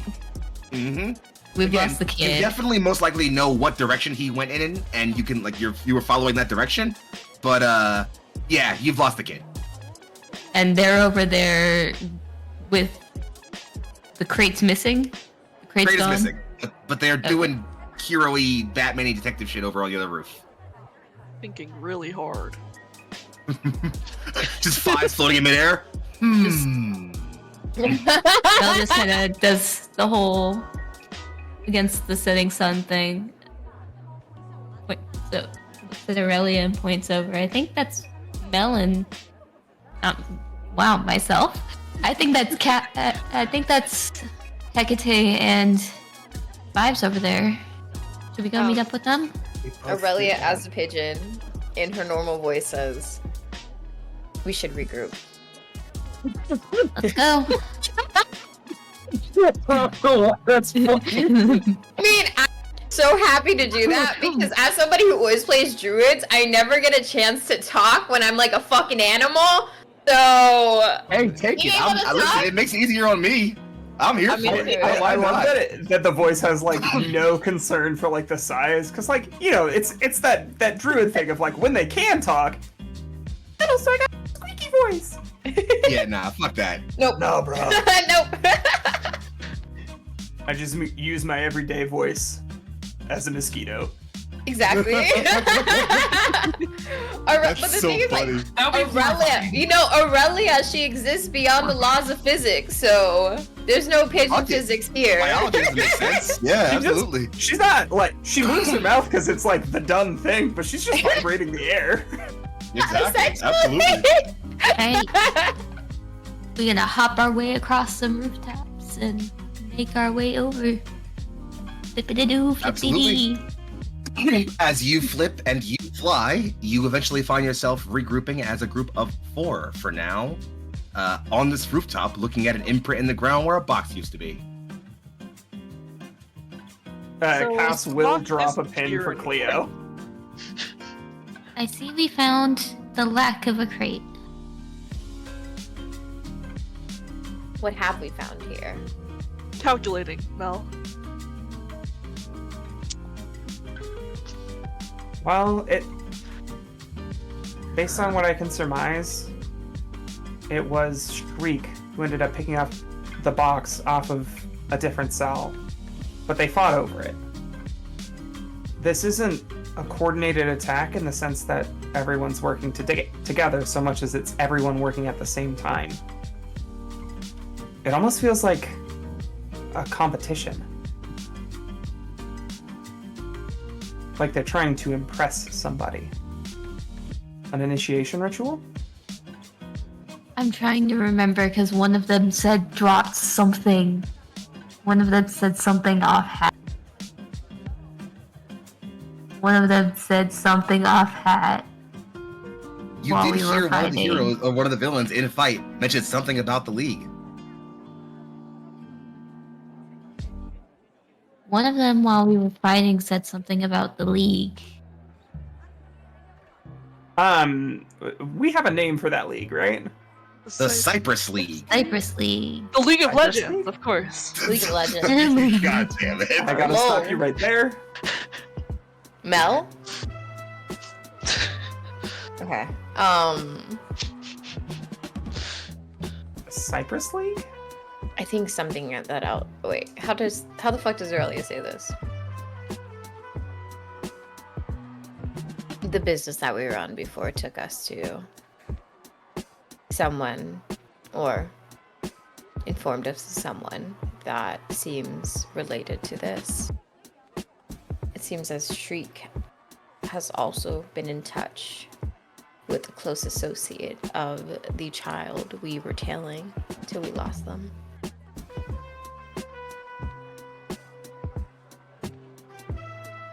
Why were you tailing a child out of a shawarma restaurant? Because we'd seen him multiple times yesterday. He also seems to be at least somewhat involved with someone that has been almost plaguing me.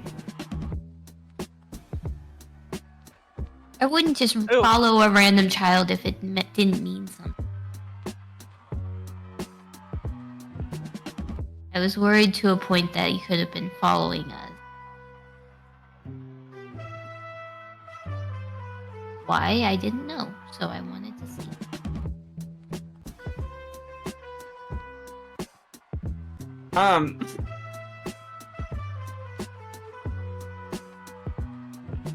Aurelia, I understand that you don't want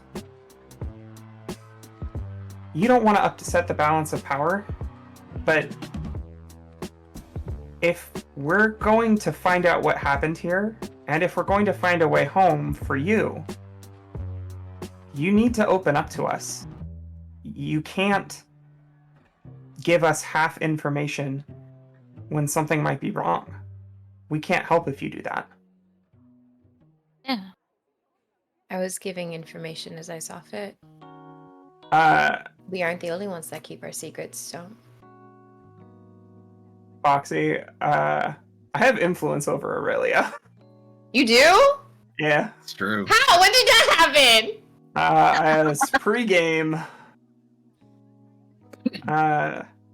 If you like, I'm just trying to tell you how it is and how the world works. Doesn't sound like that's happening. Oh fuck. If I think if you don't like meet us halfway, we can't help you. Yeah, this does sound like this might be a label shift, perhaps? It is an attempt to influence, that's for sure. That's what Alright I was then. angling for. Okay, I'm here for it. What do you like to shift? What's the call? This feels like a mundane up, superior down to me. What? I need my superior. Stop it. I'm sure you do need your superior, but that's also like. Well then, Aurelia. Does that not feel correct here? Like, get off your high horse and actually like put in I like some it. No, legwork, I like girl. it. Aurelia, the question then comes over to you. Do you want to reject their influence? Hell yeah. Then I'd like you to roll 2d6. 2d6. Got you. You can also just roll the flat 2d6 from the. Oh, there's a reject influence button. Oh, That's is there? crazy. Can I use that instead? Well, you did just fine. You rolled a 7. Oh, does that work? Yep. On a 7 and 9, choose one from this list. You can clear a condition or mark potential by immediately acting to prove them wrong. You can shift one label up and one label down, your choice, or cancel their influence and take one forward against them. You get to pick one from that list. What was the last one? Cancel the influence and what? And take +1 forward against them. That basically means +1 to any rolls you make that are against cast going forward. Oh, fuck. That can also be on like trying to goad me into doing something I don't want to do. I think I might do that one then. All right. Then their influence over is canceled. And going forward, the next time you need to roll against Cass, you get to take a +1 forward against them. So note that somewhere on your sheet to be aware of it. I think I might use this opportunity because, like, Aurelia in her initial rejection before, like, the influence came up was like, well, we all have our secrets. And she was really much alluding to the fact that while she, like, pretended she didn't care, she very much noticed how both Cass and Mel were, like, not talking about the occurrence that happened the other day. So I think if Aurelia is going to use the influence that the forward that she just received, I think it would be to get information out on that. Not because she necessarily gives a fuck about anybody's powers, but just more because, like, if you're gonna try to call her out, she's petty right now. This sounds to me like an attempt to pierce the mask in return. Is it pierce the mask or is she provoking me? I think, like, are you both good? I feel like that's the difference there, right? Yeah. I feel like No, provoking. In my mind is like, is it Provoking. studying or is it trying to get me to do something? I think accept that. it feels like provoking. Part of your sense then. When you provoke someone sensible to your words, say what you're trying to get them to do, and roll plus superior. So I get +1 on my superior now You because get it's a forward. +2 actually, because you get +1 forward and you have influence over me. I have influence over it? I don't remember. sure? So you get to roll I think we all 2d6 have influence plus- over you, right? That's Yep. true.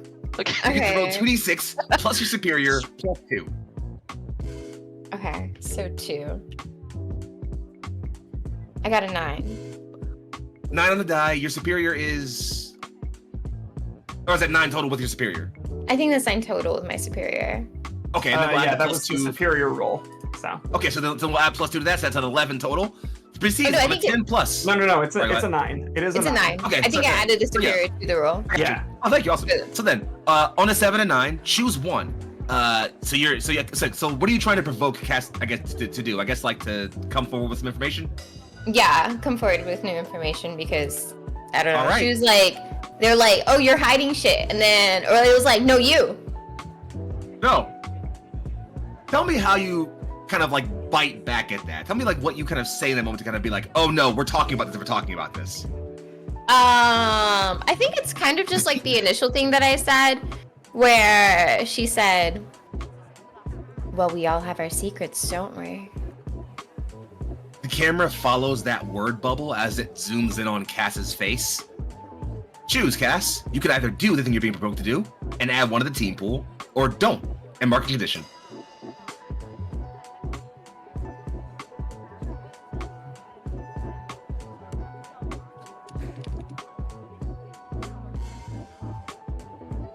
On the one hand, I feel like Cass is really easy to verbally bully.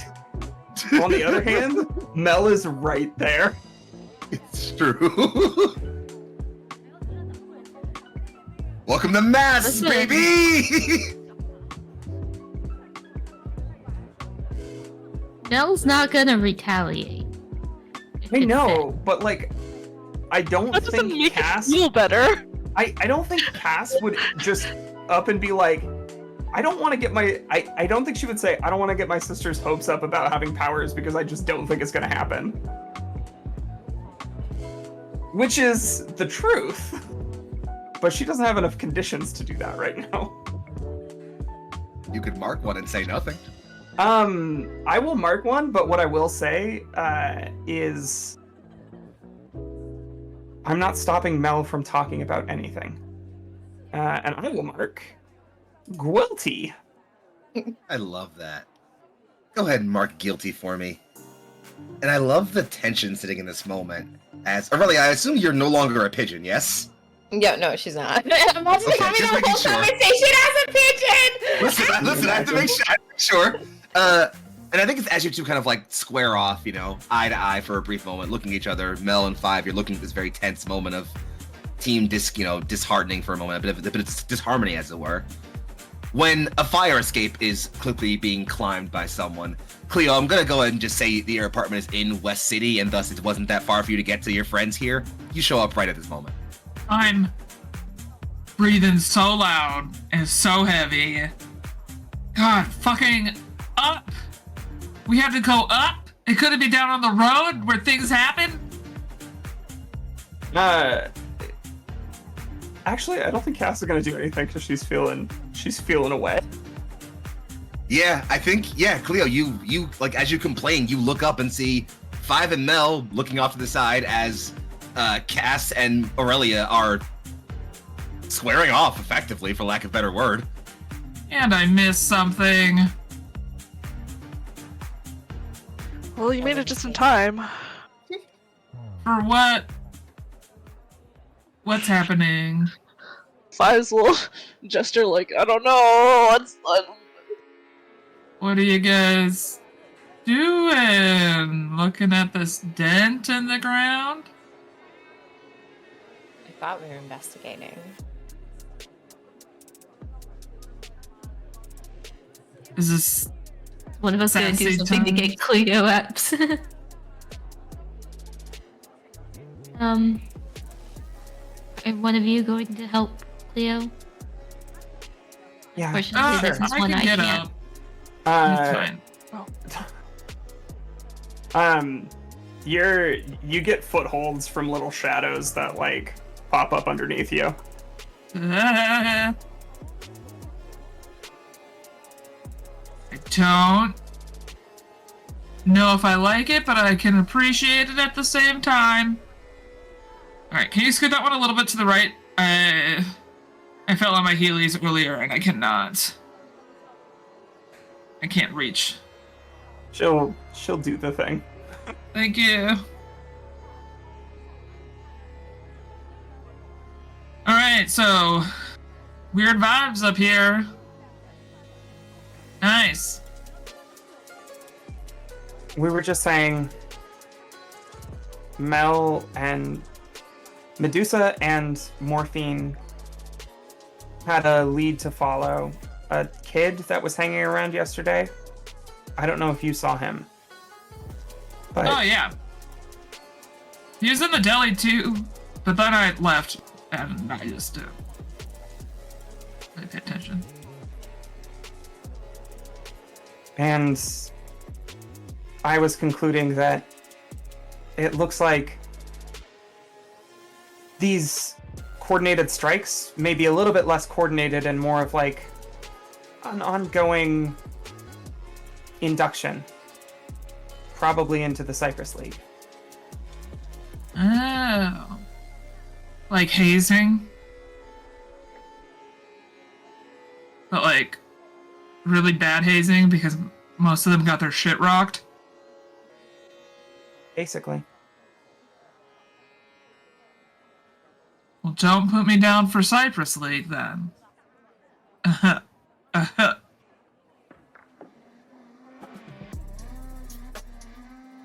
Alright, so are we following that kid, or are we gonna keep staring at this dent, hoping for something to come from it?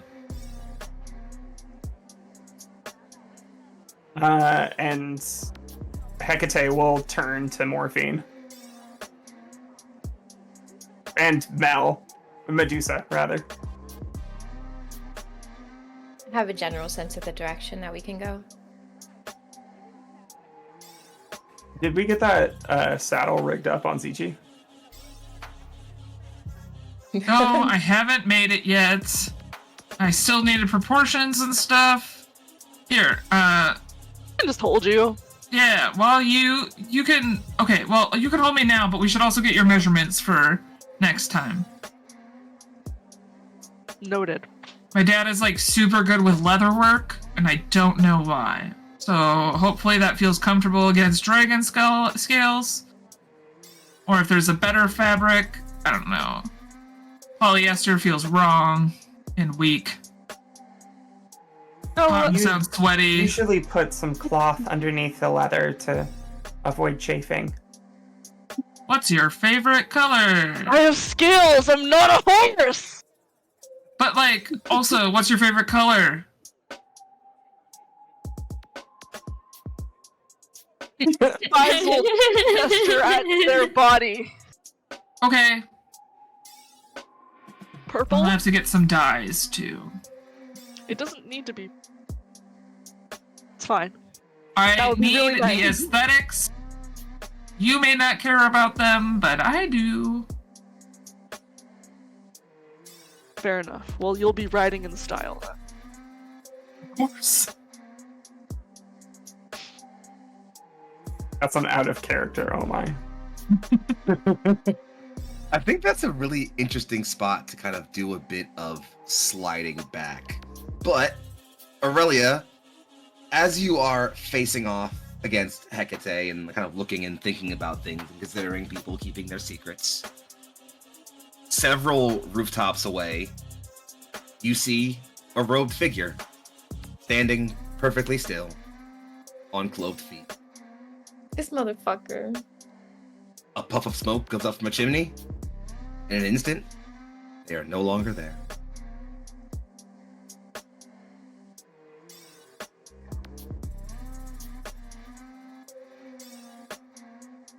I'm putting that down on my notes so we can follow up with it next session. I'm having so much fun fucking with you with this, by the way. If you were curious, it's gonna be a lot of fun. Get ready for a lot of this, by the way. I hope you're prepared for it.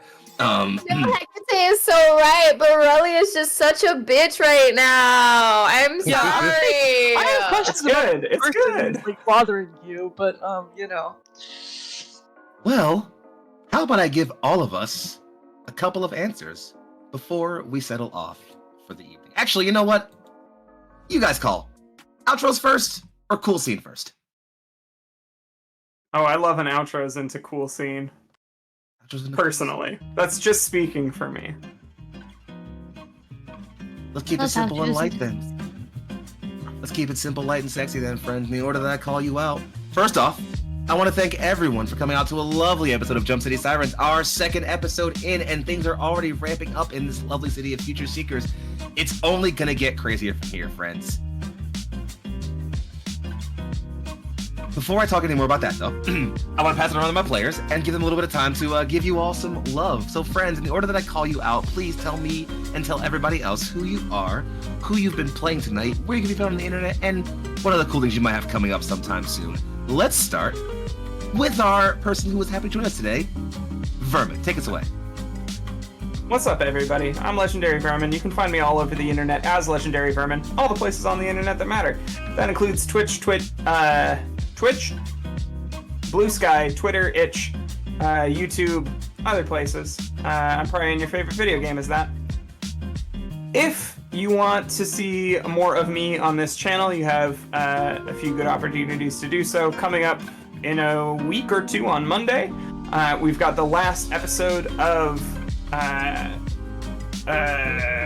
The World Within You, Tweewee, before we go on hiatus. Very excited about that. We just beat a big boss, so we get to do some wrap-up moves.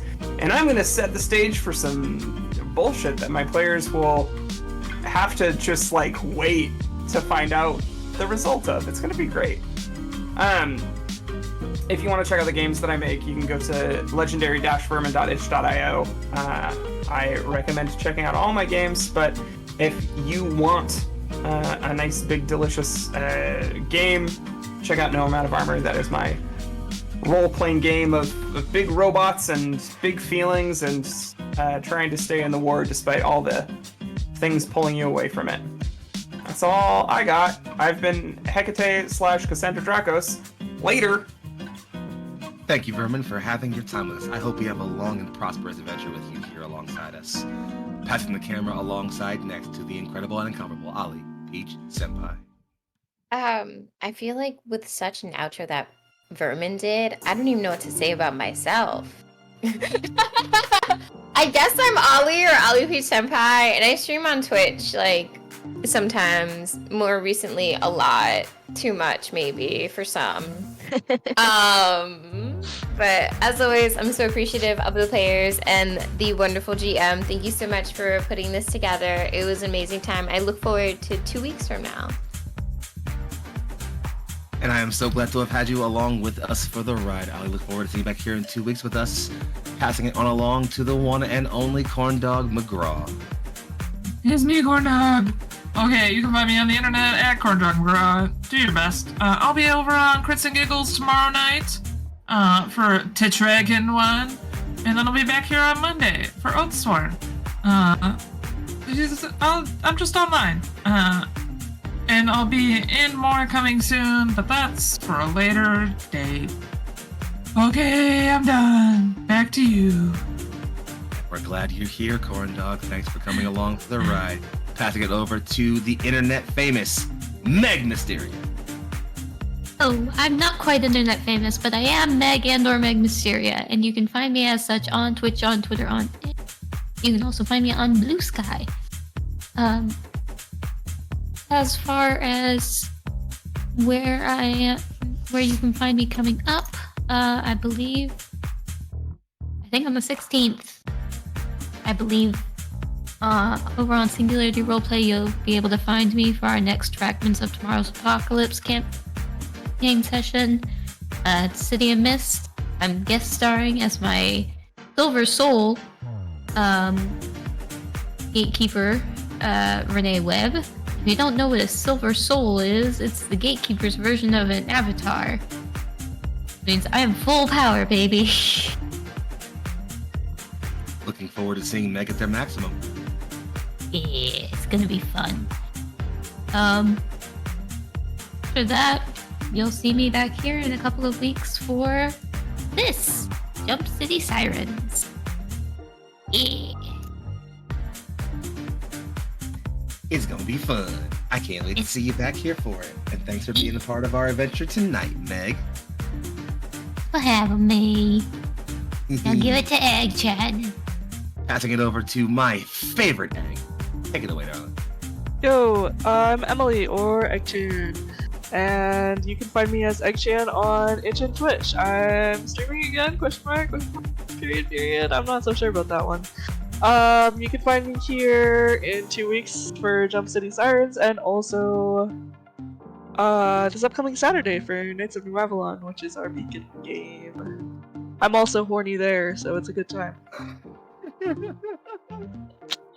Also, Well, That's all I got, I think. thank you for being here, Em. Appreciate you and your time in our story. And I guess that passes it back over to me, friends. If you haven't heard of me already, I'm Young Foxy, aka Big Foxy, also known as your favorite Fox Philly's finest. I play everyone who's not these 5 incredible people, which is very hard to do because they're very good at what they do.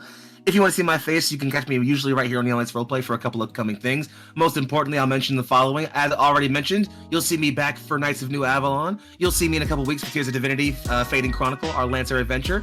You'll see me back here for Jump City Sirens. And if you're looking for some even more Foxy on your screens, you'll see me twice that are very, very, very cool things. Coming up next Friday, you'll see me for the premiere of something very, very fun that we've been working on for a very long time called Steel and Arbor. More about that very soon. And if you're looking for more of me and more immediately, you'll find me tomorrow for the premiere of This World We Broke, our Pathfinder adventure. I'm going to play a little fox dude with some guns. It's going to be a great time. All that and more to come from me, friends, but it's been a great time to have you all. I'll mention one last time, if you've not forgotten already, to put in the chat, exclamation point, NLRWHM, to take part in our charity drive for Women's History Month, supporting Indigenous Women Rising and competing against APOC U. So please, if you have the time and the will to and the ability to contribute, drop a little bit of link in the chat, give them some love, support a great cause, and give us some bragging rights along with it. This has been an incredible session of Jump City Sirens. You've all been incredible, and I've been Foxy. We've been Neon Lights, and before I pass you all away, the panel slides back in to just a few hours before our setting group of heroes approaches. Not too far from where they might be lurking now. Tucked in, not too far from the docks, is a small hovel of a building.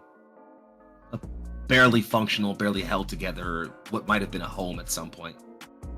And in the yard is an old, withered, leafless cypress tree. A figure whirls overhead on large bat-like wings, descends, and lands. Someone else standing in the lawn, leaning against the tree. Yo, only one that made it. I'm actually not all that surprised. Flattery will get you everywhere. she says, as Shriek drops a massive crate on the ground.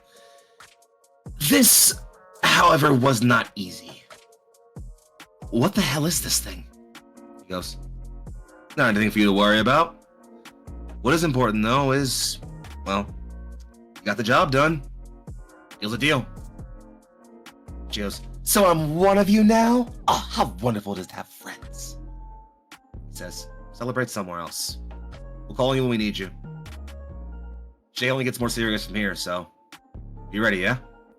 She says, if I know anything about what you've got planned, it'll be explosive. He smiles somewhat. She takes a leap back. Her wings flap, and she takes off. He calls with a roll as a large lizard-like woman comes out of the back and hefts the box over her shoulder, carrying it back inside. There's a panel wipe. It opens. And inside of this massive, massive box, this heavy, huge, reinforced crate, is a single, small device, no bigger than a human hand.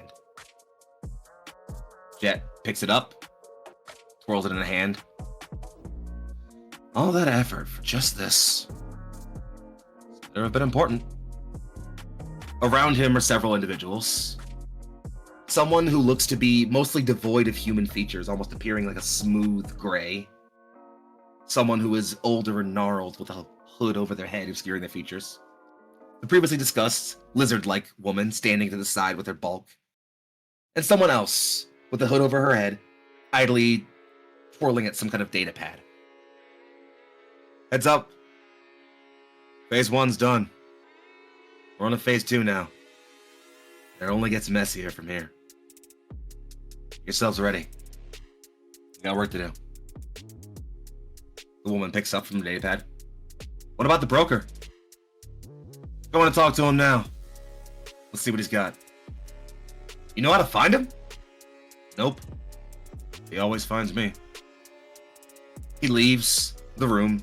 Panels literally showing him exiting from one door into another room. And standing in the bedroom he enters into is a tall figure in the rope, clicking a clothed foot against the door. Chet holds up the pad without looking back. It's done. The figure reaches up and takes, observes. So it is. You and your friends have been incredibly useful. Please do not call them my friends. So, with this done, does that settle things for us? Stupid question to ask. You know what happens next. Indeed. It'll be fun to see how you shake things up around here. Look, I'm not doing this for no damn reason, alright? We get this done, and you hold up your end. Whatever you got, it's gonna bring down Nova. Promise that, right? Oh, it'll do so much more than just that. We'll be in touch. Jet turns, and the figure is gone. Whatever. And the door opens as a small figure barrels in, holding an old and cold bag of shawarma. Hey, hey! Yo, yo, little man. You got eats! Not bad. Your friends are outside. Ah, yeah, don't mind them. Hey, look, do me a favor and, hang out here for a little bit. We got some work to do, and I don't need you in trouble, yeah? But I don't like staying here when you leave. Yeah, I get it. But what comes next? I need you here. You got it? Okay. And the camera slowly fades and pans out as we depart for the evening. And everybody.